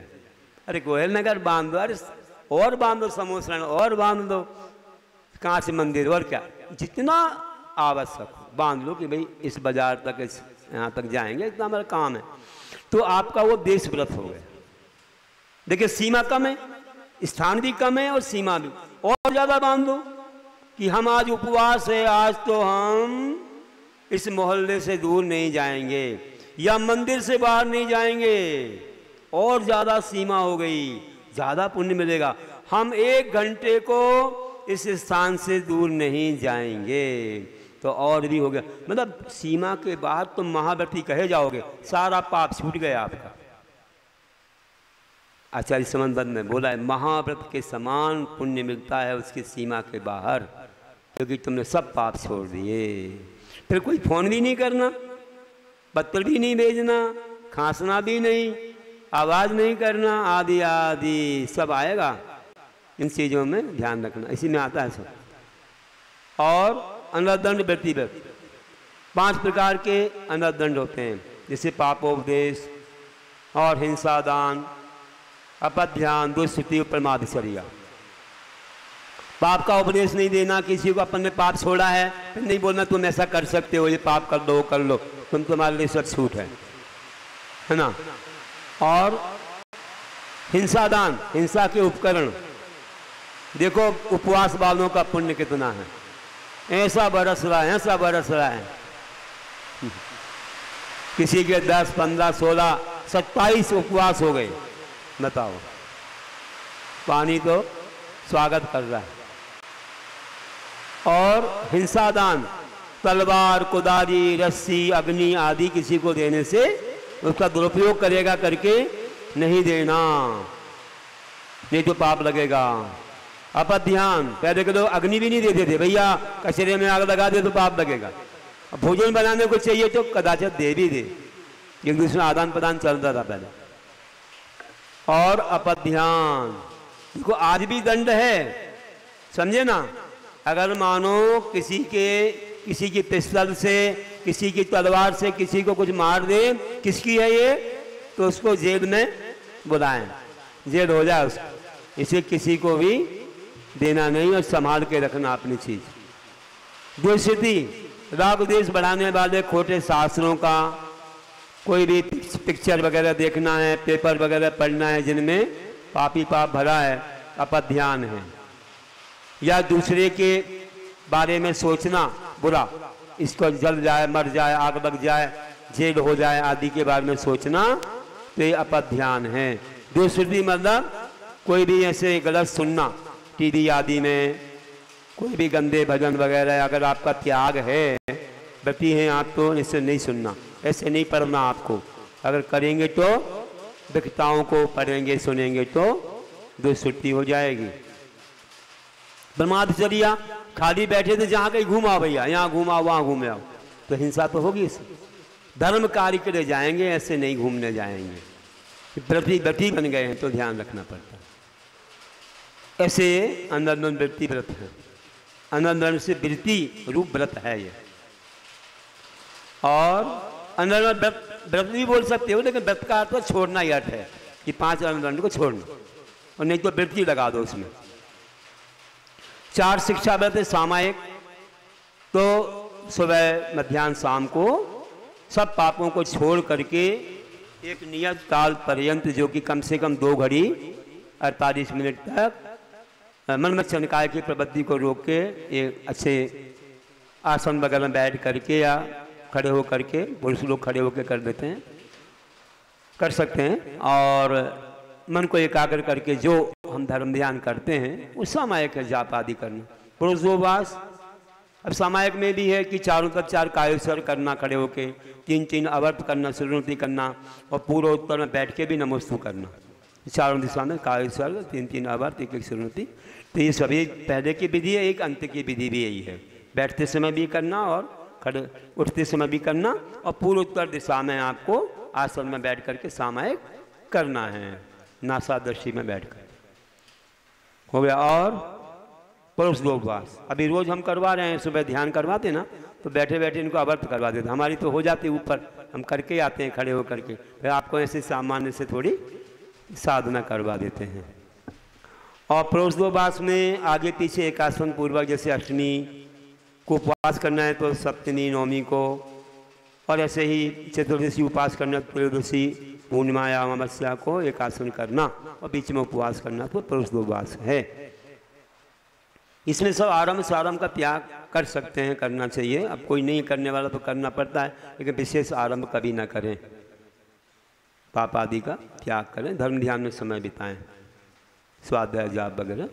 उपभोग परिभोग परिमाण व्रत क्या है, तो कहीं पर भोग उपभोग बोलते हैं, एक बार भोगने वाली गंधमाला आहार आदि को भोग, और अलंकार वस्त्र आदि को उपभोग बोलते हैं। लेकिन यहाँ जो भोग है उसको उपभोग बोला है, और जो उपभोग है उसको परिभोग बोला है। ऐसा भी आता है कई जगह, और कई जगह वैसा भी आता है भोग उपभोग। तो इसका परिमाण करना कि हम इतने बार खाएंगे, इतने वस्तु ही खाएंगे, है ना, और इतने रस या कोई भी चीज़ धान वगैरह आदि का लिमिट बांधना। और परिभोग में इतने वस्त्र, इतने अलंकार, इतनी गाड़ी, इतने मर्द, इतने मकान आदि, सब में सीमा बांध दो। जो आपको या जितना है उससे थोड़ा बढ़ाएंगे या उससे कम कर देंगे या उतना ही रखेंगे, जैसा भी करना हो। तो ये सब चीज़ें इसी में आती है। परिमाण हो गया उपभोग परिभोग। अतिथि संभाग क्या है कि अतिथि जो होते हैं जिनकी कोई तिथियाँ नहीं होती, निमंत्रण से नहीं आते हैं, है ना, वे अतिथि कहलाते हैं। और वैसे कहो तो अतिथि में वे भी आएंगे जो कम से कम सम्यक दृष्टि हैं, तो जगन्न पात्र हैं, व्रती हैं, अनुव्रती हैं, प्रतिमाधारी हैं, 11 प्रतिमाधारी और आदिकाओं तक मध्यम पात्र हैं, और मुनिराज उत्कृष्ट पात्र में आते हैं। इन सभी को जो है आहार आदि दान देना सो अतिथि संभाग कहलाता है। फिर सर्वदेखना के बारे में, मारणांत किम सर्वदेखनाम जोशिता। मरण के अंतकाल में सर्वदेखना को प्रीति पूर्वक सेवन करना चाहिए, मतलब उत्साह पूर्वक सर्वदेखना लेना चाहिए कि मेरे जीवन की अंतिम परीक्षा है, मैं इस समय सब त्याग पूर्वक मरण करूंगा तो ठीक रहेगा। नहीं तो कब प्राण निकल जाए मालूम नहीं, खाते खाते निकल जाएंगे। मालूम पड़ा कि अब इंद्रियां शिथिल हो रही, समय आ गया, तो अब अपनी सर्वदेखना की साधना प्रारंभ करके हमने अब जो कुछ जीवन में बहुत का कसाएँ की, सबसे क्षमा मांग लो, सबको क्षमा कर दो, और साथ साथ में अपनी साधना उपवासों से, त्याग से, विशेष वस्तुओं के खाने पीने से छोड़ते हुए और धीरे धीरे कम करते हुए, उपवासों की संख्या बढ़ाते हुए, फिर पेय पर आ जाओ, पेय को छोड़ करके फिर धीरे धीरे मात्र जल पर छाछ पर आ जाओ, फिर उसको छोड़ के भी धीरे धीरे धीरे धीरे बिल्कुल शरीर दुबला हो जाएगा। अंत में बिल्कुल उपवासों पूर्वक अपने प्राण भगवान के नाम लेते हुए छोड़ दो। यही सल देखना कहलाती है। इससे 1-2 भाव या 7-8 भाव में मोक्ष प्राप्त होता है। इसे ध्यान रखना चाहिए, नहीं तो बिना सल देखना के जैसे कितने जन्म बीत गए, इसी से ही कल्याण होगा, तो बहुत अच्छा माना जाता है। और आगे सम्यक दर्शन की अतिचार बता रहे हैं। शंका कांक्षा विचिक स्थान दृष्टि प्रशंसा संस्वास सम्यक दृष्टि अतिचारा। तो शंका कांक्षा विचिकित्सा अन्य दृष्टि प्रशंसा अन्य दृष्टि संस्व। देखो सम्यक दर्शन लिया हमने, सच्चे विचराग देवसास गुरु को मानने का नियम लिया, उन पर उनको ही नमस्कार करेंगे, उनकी विनय भक्ति करेंगे। लेकिन मान लीजिए कोई जिन भगवान के द्वारा कहे गए तत्व पर शंका करता है कि स्वर्ग है कि नहीं, नरक है कि नहीं, तीर्थंकर हुए कि नहीं, आदि आदि शंका करता है तो उसे दोष लगेगा। कांक्षा करता है कि मैंने जो व्रत नियम पाले हैं इससे मुझे देव बन जाऊं या राजा का वैभव आदि मिल जाए, तो कांक्षा है। सांसारिक सुखों की इच्छा रखता है, पंचेंद्रिय के विषय भोगों की अगर इच्छा रखता है धर्म करते हुए तो कांक्षा हो जाती है। विचिकित्सा क्या है? दुखी दरिद्री जीवों को या रत्नत्व से पवित्र आत्माओं को देखकर ग्लानि करना कि देखो ऐसे हैं ये, अच्छे से नहीं रहते, हमारे टिपटाप रहना चाहिए इनको, उनसे दूर बैठता है या उनसे ग्लानि करता। अरे उनके शरीर पर आई रज भी पवित्र हो जाती है। स्वभाव तो सुचौकाए रत्नत्व पवित्र थे, ब्रह्मचारी सदा शुचि। फिर अच्छे से पाले हुए अच्छे से अपनी साधना करता है तो वो पवित्र होता है, उनसे ग्लानि नहीं करना चाहिए। हाँ ये बात तो दूरी बनाए रखो क्योंकि शील संयम पालना है, ये तो बात ठीक है, लेकिन ग्लानि मत करो। अनुदर्शी प्रशंसा, मिथ्यादर्शियों के ज्ञान तप आदि की प्रशंसा करना। कोई ये मठाधिपति हैं या कोई कुलिंगी साधु वगैरह हैं या कोई भी ऐसे लोग हैं या कोई दूसरा मत है जो कि सरागी और अन्य हमारे जैन दर्शन को छोड़ के अन्य उनका ये अच्छा है, अच्छा इनके यहाँ बड़ी व्यवस्था है, बहुत अच्छे से रहते हैं, बड़ा ठाट बाट है इनके यहाँ आदि आदि, बड़ा जलूस, बड़े बड़े कुछ भी ऐसा देख करके हर्षित होना, तो ये ठीक नहीं है। ये आजकल बहुत चलते हैं सब जगह, बहुत चलने, हमारे देख के बहुत जगह चलने लगे। सब हो गए समर्थवान आजकल, सब खूब पैसा हो गया सबके पास, और गवर्नमेंट ने सबको खूब सुविधा दे दी, खूब सीटें रिजर्व हो गई उनकी, बहुत सारे आरक्षित हो गई, अब तो सब आगे बढ़ गए और नीचे के लोग तो इतने ऊपर पहुंच गए उनको सैल्यूट मारना पड़ रहा है। तो ये अर्थ नहीं कि तुम उनके यहाँ जाओ और वोट पाने के लिए सब जगह समर्थन करते रहो तो सम्यक दर्शन कभी आएगा नहीं तुम्हारे पास, तो ऐसा नहीं करना चाहिए। और अन्य दूसरी संस्था उनकी स्थिति भी करने लग जाओ, उनके गुणगान गाने लग जाओ तो भी गलत है। तो आजकल क्या है कि पैसा कमाने के लिए बहुत कुछ करने लग जाते हैं। तो ये देखो कि अहिंसा है कि नहीं, वहाँ पर कोई ऐसी चीज़ तो नहीं है, अपन को बहुत कुछ ध्यान देना पड़ता है। अगर ध्यान नहीं दिया तो हिंसा पापों का समर्थन हो जाएगा, और अगर अहिंसा पालते तो अपन देखो राम का भी नाम ले रहे, हनुमान का भी नाम ले रहे, ऐसे बहुत अच्छे महान आत्मा मोक्ष गए हैं, तो अपन को नमो अहंतार नमो सिद्धारणम में नाम अपन नमस्कार करते ही हैं। तो अपन लोगों को क्या अहिंसा को मुख्य देखना चाहिए, है ना, ये चीज़ें ध्यान रखना चाहिए। तो कोई भी ऐसा काम ना हो जाए जिससे कि पाप वृद्धि हो या पापों का समर्थन हो। चलिए तो अब देखो और कहते हैं बस शीलेषु पंच पंच यथाक्रमम, 5 अनुव्रत और सप्त शीलों के 5-5 क्रम से अतिचार होते हैं। अतिचार मतलब इनमें दोष लगते हैं तो हमें ध्यान रखना चाहिए, नहीं तो वो व्रत अतिचार से अनाचार में जाकर के और व्रत खत्म हो जाएगा। कौन कौन से अतिचार लगते हैं? जैसे अहिंसानुव्रत में बंद भरत छेदाति भारारोपणान पान निरोधा, हाँ बंद भरत छेदाति है ना, बंद भरत छेदाति भारारोपणान पान निरोधा। तो बंध उनको बांधना, उनको बांधना तो ये बंद है। बद मतलब क्या करना? पीटना, मारना, छेदन करना, अतिभारारोपण करना और अन्नपान निरोध। तो बंद में क्या, किसी को रस्सी सांकल आदि से ऐसे बांध दिया कि कभी उसको कोई आ गया, मानो जैसे सर्प आ गया, कुछ आ गया, वो भाग ना पाए। गाय वगैरह को ऐसे बांधते हैं कि अगर कुछ सांप वगैरह आ गया तो वो उखाड़ के चली जाए। तो इतना ज़्यादा नहीं बांधते, आजकल के लोगों को ज्ञान नहीं है, ऐसा बांधेंगे लोहे के इससे कि वो छटपटा जाए वहीं। पहले क्या करते थे कि बस एक छोटा सा खूंटा गाड़ दिया कि अगर कोई बाधा हो तो उखाड़ ले उसको। तो बांधना भी एक प्रकार अतिचार है, उसको कष्ट होता है। बध मतलब या जान से मारना नहीं है, जान से मार देगा तो व्रत खत्म। बध मतलब कोड़ा आदि से मारना, जान से होगा तो फिर तो अतिचार थोड़ी कहलाएगा, वो तो अनाचार हो जाएगा। ऐसे कोई कोड़ा आदि से मारता है तो वो भी अतिचार है, दोष लगता है, मारना नहीं चाहिए, कष्ट होता है। बेंत आदि से पीटना। छेद मतलब नाक कान आदि का छेद कर देना, काट कर देते हैं लोग आजकल। तो जो इंश्योरेंस वगैरह करते हैं बीमा, तो कान वगैरह काट देते हैं तो उससे पहचान होती है। क्या मतलब है बताइए, उसको कष्ट नहीं होता क्या? हाँ, ऐसा अच्छा नहीं है। ये बैठे हैं ऑफिसर लोग, गलत बात है। तो उसको कष्ट होता है भैया, तुम्हारे काटे तो कैसे लगेगा?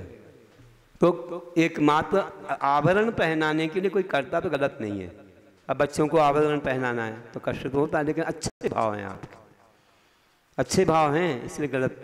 कई बार क्या होता है कि आज की छोटी छोटी चीज़ें भी आगे अभिशाप बन जाती हैं।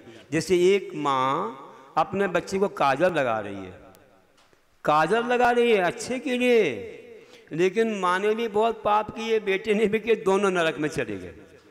अवधि ज्ञान से ध्यान आया, वो क्या कहता है, देख ये आ गई, ये आ गई, ये मेरी आंखों को फोड़ रही थी, देख मेरी आंखों को फोड़ रही थी, काजल लगा रही थी, फोड़ रही थी बोली। अब दोनों पाप करके नीचे गए तो उनको फोड़ना लग रहा है। तो भैया जब अच्छे को भी बुरा कह रहा है तो बुरे को क्या होएगा, आप सोचो। इसलिए ऐसे काटना नहीं, ऐसा कुछ नहीं करना। जिसने किया हो बहुत प्रायश्चित कर लेना, यहीं पर बहुत सारे व्रत नियम धारण कर लेना जिससे कि कट जाए पाप। और छेद हो गया। अति भार आरोपण, किसी पर अति भार लादना, बहुत सारे भार लाद देते हैं। मानो एक बोरा ले से तो 2-4 बोरे रख दिए एक गाड़ी में, है ना, और 2-4 किलोमीटर तो 10-20 किलोमीटर चला दिया, तो अति भार आरोपण हो गया। और मात तुम बोल रहे हो त्रियंश को, अरे एक नौकर पर भी ज़्यादा भार लादना भी वही है। मात त्रियंश का मतलब है ना कि 10 नौकरों का काम एक नौकर से करवा रहे हो, अब क्या होगा, अति भार आरोपण नहीं होगा। 2-4 बहुएं काम कर सकती है कि बहू से पूरा काम करवा रहे, सुबह से शाम तक बैलों सा जोत दिया तुमने, गलत बात। एक ऑफिसर से 10 ऑफिसरों का काम करवा रहे, ये सब चीज़ गलत है। मतलब उसमें भार वार समय ही नहीं मिल रहा उसको, ना खाने की ना बैठने की, उसको फुर्सत ही नहीं सोने की। तो एक कलेक्टर बोलते थे, हम वहाँ थे एक बार बड़वानी में, बोले महाराज जी कोई मिनिस्टर आते हैं ना, सीएम वगैरह, तो ऐसे जोतते हैं, ऐसे जोतते हैं, रात भर फिरना पड़ता है, सो नहीं पाते, ये व्यवस्था वो व्यवस्था, ऐसे फोन आते ऊपर से, महाराज जी बड़ी गड़बड़ है सर्विस। बोले ऐसे बैलों जैसा जोत देते हम लोगों को, खड़े रहना पड़ता, पूरा खड़े रहो, सारी व्यवस्था बनाओ।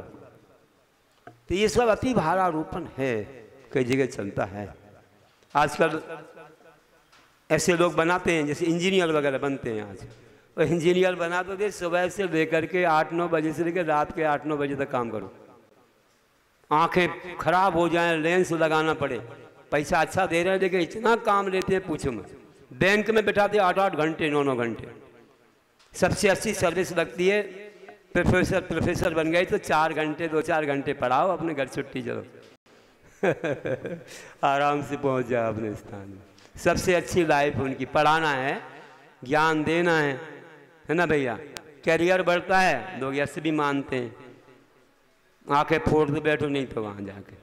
लेकिन आजकल के लोग, अरे भाई ज़्यादा टेक्नोलॉजी, अरे टेक्नोलॉजी, पैसा तो मिलेगा लेकिन ये तुम्हारा शरीर खत्म हो जाएगा सब, कोई ज्ञान तो बढ़ता नहीं। अन्नपान निरोध, समय पर अन्नपान नहीं देना या कम देना आदि ये भी दोष है। फिर 97 व्रत के अतिचार, मिथ्योपदेश रहो व्याख्यान कूट ले क्रिया न्यासापहार साकार मंत्र भेदा। मिथ्योपदेश रहो व्याख्यान कूट ले क्रिया न्यासापहार और साकार मंत्र भेद, ऐसे 5 ये 97 व्रत के अतिचार हैं। तो मिथ्योपदेश क्या है, अपन ने 97 व्रत लिया है और दूसरे को झूठा अहद कर उपदेश दे रहे हैं, जो नहीं है सही वो भी लोगों को बता रहे हैं, तो मिथ्या उपदेश है। गलत कार्य कर सकते हो, आज के ज़माने में चलता है, ये भी कर लो वो भी कर लो। कोई भी घूसखोरी का उपदेश दे रहे हैं, रिश्वत देने का उपदेश दे रहे हैं, टैक्स चुराने का उपदेश दे रहे हैं, तो ठीक नहीं। रहो व्याख्यान, स्त्री पुरुष की एकांतिकी की ये क्रिया को प्रकट करना, किसी को बोलना, तो ये भी ठीक नहीं है, ये भी सत्य अनुरोध में दोष लगता है। कूटले क्रिया, झूठे फंसाने के लिए झूठे दस्तेबाज आदि लिखना, तो ये भी कूटले क्रिया है, मतलब असत्य लिखना। असत्य कोई भी लिखते हैं, कोई चार्ट वगैरह भी असत्य बना देते हैं, तो ये सब चीज़ें कूटले क्रिया में आती हैं, ये कर नहीं सकते हैं। जो भी प्रतिमाधारी बन गए अनुवृत्ति वे लोग ये काम नहीं कर सकते।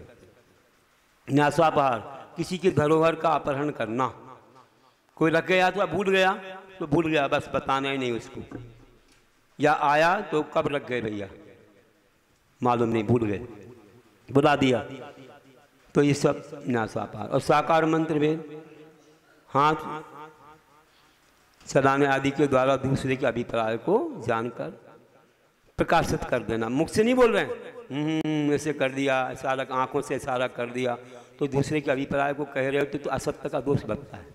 सीधा सीधा कहो ना, सीधा कहो अगर करने लायक है तो, ऐसे क्यों इशारा कर रहे हो, पीछे पीछे इशारा कर दो देख ना पाए, तो इसमें दोष लगता है। केवल आंखों को घुमाते रहते हैं, मीचते रहते हैं, अच्छा नहीं है, ऐसी प्रवृत्ति करना नहीं चाहिए, ये बहुत बुरी प्रवृत्ति है, शोभा नहीं देता कोई भी व्रतियों के लिए। सब बहुत साल संभाल के रहना चाहिए अपने अंगों पांगों को, समझ नहीं तो व्रति नहीं कहना है, व्रति की शोभा है ही नहीं उसमें। व्रति बहुत ऐसे रहता है, बहुत गंभीर रहता है और बहुत सदा हुआ रहता है, भगवान का रूप जैसे बनता है आगे, ऐसा होना चाहिए, गंभीर मुद्रा। और आगे आचार्यों व्रत के 5 अतिचार, स्तेन प्रयोग पदाहता दान वृद्ध राजातिक्रम हीनाधिक मानोन्मान प्रतिरूप का व्यवहारा। स्तेन प्रयोग पदाहता दान वृद्ध राजातिक्रम हीनाधिक मानोन्मान और प्रतिरूप का व्यवहार, ऐसे 5 आचार्यों व्रत के अतिचार हैं। स्तेन प्रयोग क्या है कि चोरी के लिए चोर को प्रेरित करना। अपन ने चोरी का त्याग कर दिया, भैया मेरा त्याग है, तो दूसरे को बोल रहे तुम तो कर सकते हो, तुम्हें चलता है, तो फिर दोष लगेगा ना। करना कराना आदि उपाय बताना। तदाहतादान, चोरी का द्रव्य खरीदना, कोई चोरी करके लाया तो कम पैसे में मिल जाए, खरीदो। एक सेठ ने खरीद लिया चोरी का द्रव्य, अब वो हिंसा करके लाया था किसी को मार के, जब पुलिस ने ढूंढा तो चोरी का द्रव्य खरीदा था उसने, तो ऐसी हथकड़ी डाल करके पूरे बाजार से ले गया उसको, तब कैसा लगा उसको। इसलिए किसी का भी द्रव्य खरीदो तो पूछो कि ये कहाँ से आया, कैसे आया, चोरी से तो नहीं लाया कोई, नहीं तो तुमको भी पकड़ेंगे, पूरी इज्जत जाएगी तुम्हारी। और तो आप चोरी तुम नहीं कर रहे हो, लेकिन चोरी का द्रव्य खरीद रहे हो, तो गलत बात। जैसे निर्माल है, अब निर्माल बिक गई और तुमने खरीद ली तो तुमको दोष नहीं लगेगा, निर्माल का दोष लगेगा। आज सस्ती मिल जाती बादाम वगैरह, किसी कई लोग चढ़ाते हैं ना, फ्रेश नहीं रहती, ऐसी जो कई बार धुल गई हो, उसका रंग चढ़ गया, वो चढ़ाते रहते हैं लोग, मंदिरों में आ जाती हैं, सस्ती मिल जाती है, कमेटी वाले कम पैसे में खरीद ले जाते हैं। हाँ, अरे यहाँ की छोड़ी करो तुम ऐसे अपने ऊपर सोचने लग गए। हाँ? नारियल बहुत सारे बिक गए भैया, चलो दे आओ सस्ते मिल जाएंगे थोड़े, गलत बात। अच्छे से बड़ी अच्छी कंपनी की लाना चाहिए, अच्छे थोक में लाओ, बड़ी जगह से लाओ। ये तो आजकल निर्माण की इतनी दुकानें खुल गई हैं, बताऊँ मैं, बहुत होने लगा व्यापार, क्योंकि इतना जैनों का भंडार आ रहा है, एक 10 लक्षण में देखो कितना आता है, बोरे के बोरे ढोल करके ले जा रहे हैं, कहाँ ले जाएंगे आकर, वे बिक जाते हैं। तो बेचने वाले भी दुकान अच्छी खोने ठाठ से, आओ तुमको थोड़े कम पैसे में दे देंगे, अरे हाँ चढ़ाना ही तो क्या करना। ऐसा नहीं है, अगर निर्माल चढ़ा दी तो निर्माल का दोष लगेगा, दूढ़े लंगड़े अंधे काने हो गए, हम नहीं जानते। अच्छे लाओ द्रव्य, उसका जो पैसा जो दाम है फ्रेश लेके आना चाहिए, नहीं तो मत चढ़ाओ, जो तुम्हारे पास वही चढ़ा दो, अच्छी वाली हो जो खाते हो उसी में से चढ़ा दो। अच्छे चावल चढ़ाओ, टूटे मूटे मत चढ़ाओ, बढ़िया चावल चढ़ाओ, अच्छे बासमती और कौन से खाते हो तो। हलवा वाली बादाम तो खाओ और कड़वी बादाम चढ़ाओ, अच्छी सुपारी का और चोर सुपारी चढ़ाओ, क्या मतलब। और देखो क्या बोलते, विरुद्ध राजातिक्रम ये भी एक अतिचार, इससे न प्रयोग हो गया, तदाहतादान हो गया। वृद्ध राजा के क्रम का अर्थ क्या होता है कि राजा की आज्ञा के विरुद्ध चलना, प्रवेश कर, आय कर, विक्रय कर आदि नहीं देना, छुपाना, तो ये दोष है। आप प्रतिमाधारी नहीं बन पाओगे। अनुव्रती बन गए तो आपको पूरा टैक्स देना पड़ेगा। अगर टैक्स नहीं दोगे तो काय के प्रति हो। हमसे बोलते हैं लोग कि महाराज जी प्रतिमाधारी बनना, हम बोले क्या करते हो, दुकान पूरा टैक्स चुकाओगे? नहीं महाराज थोड़ा बहुत चलता है, ऐसे नहीं चलेगा, चलो जाओ, तुमको नहीं देंगे प्रतिमा। पहले नंबर नियम लो, नंबर 1 में रखेंगे तो देंगे। ना तुम टैक्स चुराओगे, ना किसी को टैक्स चुराने की व्यवस्था बनाओगे, और करोगे तो हम नहीं जानते।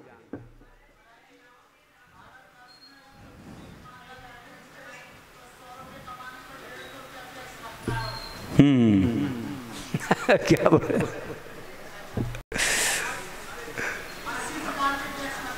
अब क्या बताऊं भैया, तो क्या बताऊं, कल के दिन नहीं दोगे तो तुमको जेल ले जाएंगे, फिर लगेगा पति को जेल ले जा रहे हैं।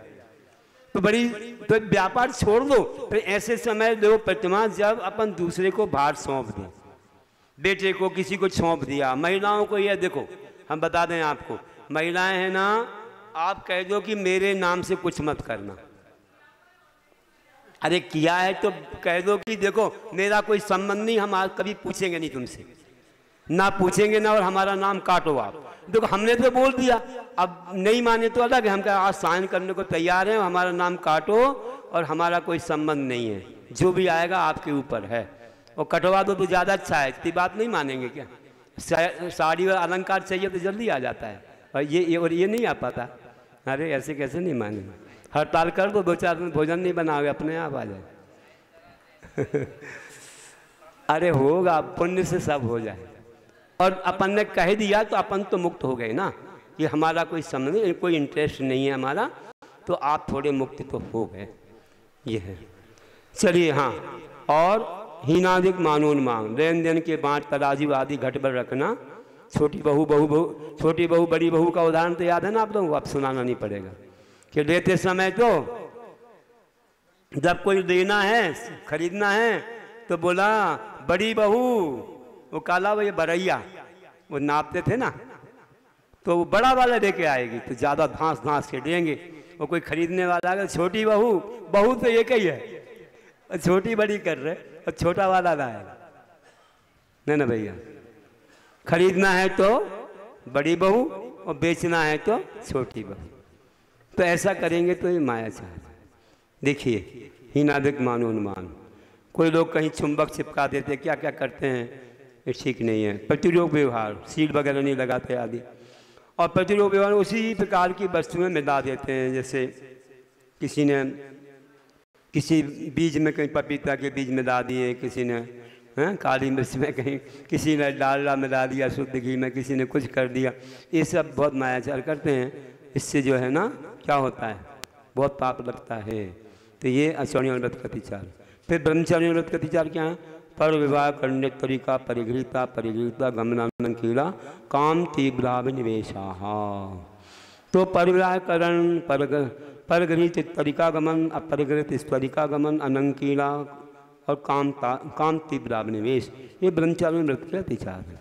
तो अपन ने मानो ब्रह्मचर्य व्रत ले लिया, अब घर में जो बच्चे वगैरह हैं अपने परिवार में, अपने भाई बंधु के, उनकी शादी ब्याह करना तो अब तुम्हारा कर्तव्य है, लेकिन पूरे गांव की मोहल्ले की करते रहना, जब पाप जिसको माना है वो करवाना, तो पर विवाह करण कहलाता है, इसमें दोष लगता है।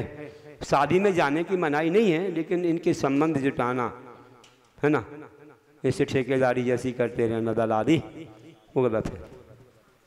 परिगृहित तरीका गमन, जैसे पति से शायद व्याभिचारणी स्त्री है, पति है लेकिन उसके स्वभाव अच्छा नहीं है, दूसरे लोगों से संबंध रखती है, उसके पास जाना आना भी दोष है। और अपरिगृहित स्त्री का गमन, जिसके कोई पति आदि नहीं है, ऐसे वेश्या है या कोई बिना पति के कोई ऐसी स्त्री है और वो अच्छे स्वभाव को धारण नहीं करती है, उसके यहाँ जाना आना, लेन देन करना आदि व्यवहार, ये भी दोष है, ब्रह्मचर्य में दोष है। अनंग कीड़ा है तो निश्चित अंगों के अलावा अन्य अंगों से कीड़ा करना तो ये भी दोष है। और काम तीव्र अभिनिवेश, काम सेवन की तीव्र अभिलाषा रखना भी दोष है। फिर परिग्रह परिमाण की बता रहे हैं, परिग्रह परिमाण के अतिचार क्या हैं, ये भी एक अनुव्रत का है। क्षेत्र वास्तु हिरण्य सुवर्ण धन धान दासी दास कुप भांड प्रमाणातिक्रमा। हाँ, क्षेत्र वास्तु प्रमाणातिक्रम, हिरण्य सुवर्ण प्रमाणातिक्रम, धन धान प्रमाणातिक्रम और दासी दास प्रमाणातिक्रम और कुप भांड प्रमाणातिक्रम, ऐसे करके ये परिग्रह प्रमाण मत के अतिचार होते हैं। क्षेत्र वास्तु मतलब क्षेत्र है, अब परिग्रह तो प्रमाण मान दिया, कोई क्षेत्र है खेत आदि, और वास्तु मतलब मकान आदि का उल्लंघन करना। कैसे भाई, परिग्रह तो प्रमाण है तो बढ़ा नहीं रहे ऐसे, लेकिन किसी भावना से बढ़ा रहे हैं कि 2 खेत मिल गए, 2 की बाउंड्री हटा दी, 1 बना दिया। अब कहने का तो संख्या 1 ही रही ना, हमारा 1 खेत का नियम था भैया, और संख्या से तो अतिचार नहीं लगा, लेकिन प्रमाण में अतिचार लग गया। वस्त्र 1 है, 1 कंबल, 2 कंबल का 1 बना दिया, अब बोलो तो लगा कि नहीं लगा? ऐसे ही हो जाता है। तो क्षेत्र या वास्तु 2 घर का 1 बना दिया। ऐसे सोना चांदी आदि थोड़े कम अपना नियम था कि इतने रखेंगे, उसमें ज़्यादा बड़े बड़े बनवा दिए और डलवा लिया। धन धान आदि में इसी प्रकार बड़े बड़े बर्तनों में रख लिया, छोटे बर्तनों से। और दासी दास आदि में भी दुबले पतले थे, मोटे ताजे बनवा लिए, बुला दिए। और कुप भांड में भी ऐसे ही बर्तन है। और बर्तन कुप मतलब होता है वस्त्र, और भांड मतलब बर्तन। तो ऐसे दोनों हैं, दोनों पाठ मिलते हैं। कई जगह कोई एक ही मात्र बोलता है, भांड नहीं बोलता है, तो एक चीज़ कम हो जाती है। अगर भांड बोले तो ज़्यादा अच्छा है। तो बर्तन और वस्त्र और बर्तन आदि में प्रमाण का उल्लंघन करना। वस्त्र का तो बता ही दिया, और बर्तन में भी छोटे के बड़े बड़े कर लिए, संख्या उतनी रही लेकिन लोभ तो हो गया। अब दिग्व्रत के अतिचार, ऊर्ध्वाधस नयक व्यक्तिक्रम क्षेत्र वृद्धि स्मंतराधानानी। तो ऊर्ध्व व्यक्तिक्रम, अधो व्यक्तिक्रम, तिलक व्यक्तिक्रम, क्षेत्र व्यक्तिक्रम और स्मृति अंतराधान, ऐसे होते हैं ये 5 अतिचार। ऊर्ध्व व्यक्तिक्रम क्या, दिग्व्रत बांधा लेकिन आपको ध्यान नहीं रहा और इतने ऊपर चले गए कोई पर्वत आदि पर कि अपनी मर्यादा को भूल गए। अधो व्यक्तिक्रम, बहुत नीचे सुरंग आदि में उतर गए, कुआं आदि में। तिलक व्यक्तिक्रम, तिरछे में आप यहाँ से कम कर लिया, यहाँ से ज़्यादा बढ़ा लिया। और क्षेत्र वृद्धि में भी इसी प्रकार से, त्याग वृद्धि मतलब भूल भी सकते हैं, और वैसे क्षेत्र वृद्धि में भी ऐसे कुछ कर सकते हैं। इस तरफ ज़्यादा काम नहीं है भैया, यहाँ ज़्यादा काम मिल रहा है तो यहाँ बढ़ा लो, यहाँ कम कर लो, तो ऐसा लग जाए, हो सकता है। तो और स्मृति अंतराधान मतलब की हुई मर्यादा को भूल गए। किसी ने पूछा कितनी मर्यादा बांधी थी, बोले महाराज जी को मालूम है। तो महाराज तुम्हारा हिसाब किताब रखेंगे क्या? कोई ये पंडित है कि तुम्हारे जो जातक पातक सब अपने पास में रखे? तो मैं अपनी चीज़ का, अपनी बात का ध्यान रखना चाहिए। और देश व्रत के अतिचार, आनियन प्रेषक प्रयोग शब्द रूपानुपात पूर्व छिपा। आनियन प्रेषक प्रयोग शब्दानुपात रूपानुपात और पूर्वगलक्षेप। देखो अपन ने देश व्रत ले लिया, इस सीमा से आगे नहीं जाएंगे, लेकिन मर्यादा के बाहर से वस्तु मंगा रहे हैं तो दोष लगता है। हाँ, कोई धर्म की वस्तु है, मूर्ति है, पिछी का मंडल आदि शास्त्र, तो कोई बाधा नहीं, धर्म की चीज़ है। प्रेषक प्रयोग और स्वयं ना जाके दूसरे को भेजना मर्यादा के बाहर। शब्दानुपात, बाहर फोन आदि करना खांसी आदि से। अब बैठे हैं एक जगह और बाहर खांसी से कि भैया काम चलता रहेगा, किसी को इशारा कर रहे हैं तो भी दोष है। रूपानुपात, अपने रूप को बाहर दिखा रहे हैं, छत पर खड़े हो जाओ, काम होता रहे खेत में। अब तुमने नियम जब लिया है इतने क्षेत्र का, तो वहाँ क्यों दिखा रहे हो कि काम चलता रहे? मोह तो नहीं छूटा तुम्हारा। पूर्वगलक्षेप, कोई कंकड़ पत्थर आदि फेंक दिया, पत्थर आदि डाल दिया, तो सीमा के बाहर गया तो दोष लगेगा। इसलिए अगर आपने भारत की सीमा बांधी है तो आप विदेश के लिए फ़ोन भी नहीं कर सकते हो। हाँ, अरे ये क्या कर रहे हो? हाँ, ऐसे नहीं चलेगा काम। धर्म को करो तो कोई बात नहीं है। हाँ, व्रत उपवास कोई कर रहा हो तो धन्यवाद दे दो, लेकिन तुम कहो कि संसार की बात है पूछने, रुपया पैसा की तो नहीं पूछ। हाँ हाँ, इसलिए तो बोल रहे हैं, इसलिए ये कर रहे हैं। अब देख लो, जब पद्माधारी बनोगे तब तुम्हारे लगाम लगा देंगे। अनदंड वृत्ति व्रत के अतिचार, कंदर्प कौतकुच मोखरिया समीक्षादि कर्णो भोग परिभोग नर्तक ज्ञानी। कंदर्प कौतकुच मोखरी असमीक्षादि कर्ण उपभोग परिभोग अनर्थक, ऐसे 5 अनर्दन वृत्ति व्रत के अतिचार होते हैं। कंदर्प राग से हास्य सहित अशिष्ट वचन बोलना कंदर्प है। और कौन कुछ हास्य से अशिष्ट वचन बोलते हैं, शरीर की कुचेष्टा करना, हंसी मजाक जो करते हैं ना, वो भी अतिचार है। मोखर धृष्टता पूर्वक ज़्यादा बोलना, लोग कहने लगे क्यों बोल रहे, इतना आवश्यक नहीं है, मत बोलो भैया, बकते ही चले जा रहे हैं, तो ये व्यक्ति को शोभा नहीं देता। और अस्मिक्षादिकरण, बिना प्रयोजन के मनोरंजन काय की प्रवृत्ति करना, मन भी यहाँ वहाँ ले जा रहे हैं, बच्चों से कुछ भी बोल रहे हैं, काया से हाथ पैर हिलाते हुए बैठे हैं, कुछ भी कर रहे हैं, तो ये अच्छा नहीं है। उपभोग परिभोग अनर्थक, भोग और उपभोग की जो वस्तुएं हैं, उपभोग परिभोग की जो वस्तुएं हैं, उनको ज़रूरत से ज़्यादा रख लिया तो ख़राब हो जाएंगी। ज़्यादा आपने भोजन बना लिया, ज़्यादा सब्जी खरीद के ले आए, ज़्यादा कुछ कर लिया, वो बाद में ख़राब हो गई। उपभोग की वस्तु में बहुत सारे वस्त्र रख लिए, पहन नहीं पाए, ख़राब हो गए। गाड़ी मोटर या बहुत सारी चीज़ें ऐसी हैं कि जो अनावश्यक आपने ला करके और बहुत सारा परिग्रह बढ़ा लिया और उतना काम में नहीं आया, तो दोष लगेगा। संग्रह दुष्मणिधाना नादर स्मृति बोलते हैं, का आते हैं दुष्मणिदान, मनोदुष्मणिदान, अनादर और स्मृति अनुपस्थान, तो स्मृति अनुपस्थान बोलते हैं। देखें शरीर को हिला रहे हैं, बार बार आसन बदल रहे हैं, यहाँ देख रहे हैं, बाग दूसरे वचन से कुछ भी बातें कर रहे हैं, जबकि अपन ने अब सामायिक का अवर्त कर ली, तो अब कोई भी संसार की आरम सारम की बात नहीं कर सकते, आपस में ही बात नहीं कर सकते। अब तो बस मंत्र आदि जपेंगे। मनोदुष्परिधान में क्या है कि मन को यहाँ वहाँ ले जा रहे, खाली बैठ गए और मन कहीं भी खान पान में, बाजार में, दुकान में कहीं भी भाग रहा है। अनादर क्या है कि आदर नहीं है सामायिक में, कि हमने जो है ना सामायिक हमें करना है या अच्छे से करना है, अच्छे से बैठना है, सीधे बैठना है, उत्साह प्रसन्न मुख रखना है, अच्छे से मंत्र उत्साह से पढ़ना है, अच्छे से हमें पाठ करना है, तो ऐसा नहीं किया तो अनादर हो गया। और स्मृति अनुपस्थान से अर्थ है कि भूल गए, कितनी माला फेरना, मालाएं भूल गए, पाठ करना ही भूल गए, सामायिक करना ही भूल गए। और उपवास है भैया, लेट जाओ तो बस हो गया। तो सामायिक में बैठे, हम सुबह की सामायिक और शाम की एक साथ हो गई, मालूम में नहीं है कब बैठ गए, हो गया काम।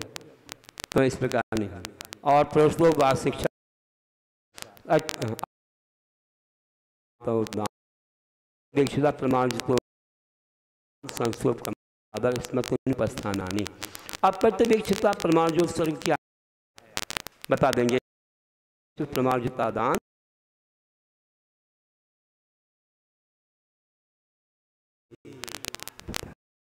प्रत्यवेक्षिता प्रमाण स्वरूप प्रमाण अनादर और स्मृति अनुपस्थान। इसमें है कि बिना देखे शोधे जमीन पर मलमूत्र आदि का विसर्जन करना अप्रत्यवेक्षिता प्रमाण जो सर्ग है। और बिना देखे शोधे हुए पूजन के उपकरण आदि को उठाना, क्योंकि अब प्रमाद हो रहा है, शक्ति नहीं रही शरीर में, तो उसमें कोई जीव जंतु हो गए, चींटी आदि हो गए, देखा ही नहीं, तो अप्रत्यवेक्षित प्रमाणिता दान है।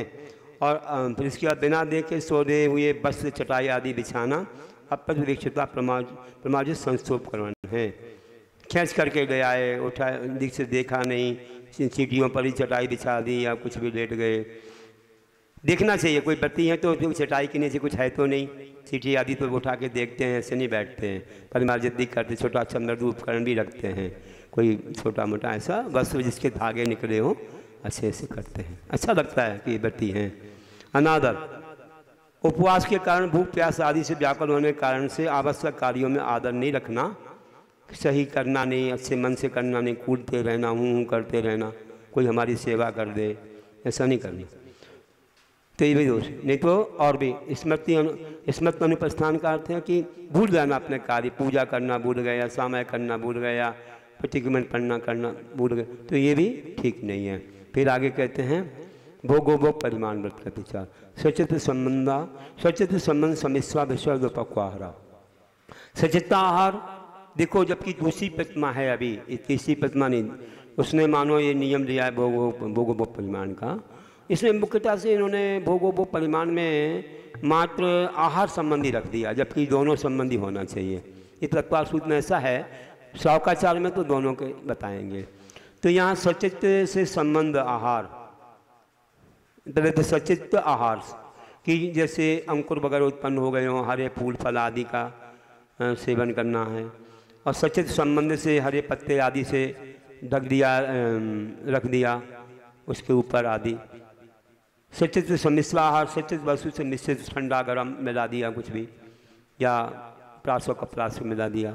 अविश्व का आहार, अति गरिष्ठ वस्तु का खाना, बहुत गरिष्ठ जो अपने पच नहीं पाएगी तो बीमारी हो जाएगी, या तो सर्दी जुकाम हो जाएगा या बुखार उखार आ जाएगा, ऐसा खा लिया तो एक अनिष्ट अपन बोलते हैं अभक्ष होता है ना, अनिष्ट नाम का एक अभक्ष होता है। तो वह 5 अभक्षों में त्रसघात, बहुघात, अनिष्ट, अनुपसेव, प्रमादवर्धक में, तो ये अच्छी वस्तु हो के भी जो स्वास्थ्य को हानिकारक को नहीं खाना चाहिए, तो अवैश्व आहार होता है। और द्विपक्वार, अध पके या ज़्यादा पक गए, जल गए हुए, जैसे दूध चिक जाता है, तो ऐसे आहार भी नहीं करना चाहिए। खाकर खाते रहते लोग, जला रख दे, पूरी जला डालते उसको, स्वाद ही बदल जाता है, फिर भी उनको अच्छी लगती है, लेकिन वो बेकार हो गई है, बतियों को सेवन करने योग्य नहीं है। जला हुआ आहार नहीं खाना चाहिए। अब आगे अतिथि संभाग व्रत कथिचा, सचित्त निक्षेपा प्रधान परब्रदेश मात्सरी कालाती करना। हाँ, तो सचित्त निक्षेप, सचित्त प्रधान, परब्रदेश मात्सरी कालाती क्रम। देखिए अतिथि संभाग करते हैं दूसरी प्रतिमाधारी, तो सचित्त से निक्षेप में सचित्त पत्र आदि पर आहार रख दिया तो दोष है। सचित्त से ढक दिया पत्र आदि से, या ठंडे पानी से धोई, कोई प्लेट वगैरह ढक दी कच्चे पानी से धोई, तो वो भी दोष है। पर अब दूसरे दाता की वस्तु को स्वयं उठा के देना, बिना पूछे दे रहे हो आप, उसको कष्ट होता है, महाराज समझते आपकी है तो पूछ करके देना चाहिए, उसकी अनुमति लेना चाहिए। तो ऐसे देना भी परब भेष है। मास्तरी, दान में आदर का अभाव होना, दूसरे दाता से ईर्षा रखना, और कालाती क्रम, योग्य काल में दान नहीं देना। कहीं 12 बजे खड़े हो गए तो 7 बजे खड़े हो गए, तो ऐसे थोड़ी होता है, ये तो कालाती क्रम है। फिर आगे कहते हैं सर्वेक्षणा के अतिचार, मतलब दूसरी प्रतिमा में भी उसे सचित्त वस्तु से परहेज करना पड़ेगा, क्योंकि अतिथि लोग सचित्त के त्यागी होते हैं मानो, तो आपको भी इसका पालन करना चाहिए। सर्वेक्षणा के अतिचार, जीवित मरना संसार मित्रानुराग सुखानुबंध निदानानी, तो जीवित का संसार जीने की अब सर्वेक्षणा धारण करनी, तो ज़्यादा हम जी जाएं ऐसी आशा, मरना संसार बहुत जल्दी मर जाएं, भगवान जल्दी उठा लो मुझे, कोई सेवा नहीं कर रहा है, कब तक जिएंगे। मित्रानुराग, इनको बुलाओ उनको बुलाओ, हमें अच्छे लगते थे, हमारे साथ रहते थे। सुखानुबंध, इतने अच्छे ठंडी और गर्म के साधन थे, मुझे वो मिल नहीं रहे हैं, उनको याद करना। और निदान मतलब कि आगे मुझे अच्छे राज पर्याय, इंद्र आदि की पर्याय मिल जाए, तो ये अतिचार हैं।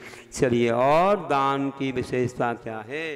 अनुग्रहात्म स्वस्थाति स्वर्गो दानम, अनुग्रह परोपकार, अपने और दूसरे उपकार के लिए जो अपने स्वस्थ धन आदि का देना है वो दान है।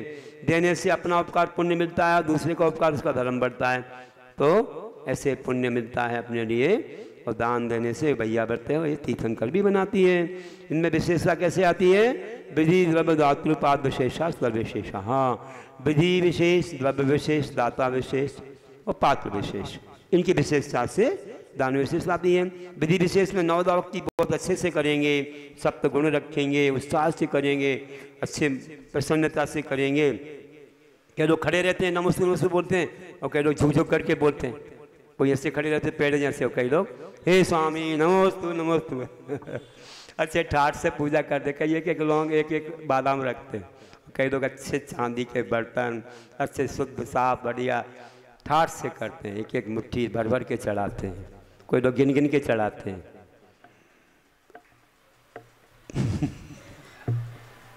कई लोग गंदों तक अच्छे से देते, कई लोग थाली को ऐसे रख देते। द्रव्य विशेष और तप और स्वाध्याय आदि की वृद्धि में कारण अच्छे आहार बढ़िया शक्ति वाला देते हैं, अशुद्ध देते हैं। बहुत गैरश भी नहीं देना चाहिए और बिल्कुल निस्सार भी नहीं देना चाहिए। और दात्री विशेष, दाता की विशेषता, अच्छा दाता सप्तगुण से संपन्न है, श्रद्धा तुष्टि विवेक अलोक समाज सत्य भक्ति उसके पास है, अच्छा प्रतिमाधारी भी हो और अच्छा मतलब त्यागी हो, तो उसका असर ज़्यादा होता है। दान में विशेषता आती है, अच्छी तप बढ़ता है। और बात पात्र विशेष में अच्छे पात्र हों, सम्यक दृष्टि मिले, उससे ज़्यादा प्रतिमाधारी मिले, उसमें भी एक शुद्धि का और कोई मान लो आदिकाएँ मिली, तो उसके बाद कोई मुनि महाराज मिले और पात्र विशेष हो गए, उनमें गुरु मिल गए और विशेष हो गए, उनमें तीर्थंकर मुनि मिल गए तो कहना ही क्या। ऐसे पात्र, ऐसे इन दान में विशेषता आती है। इन सब चीज़ों से बोलिए महावीर भगवान की।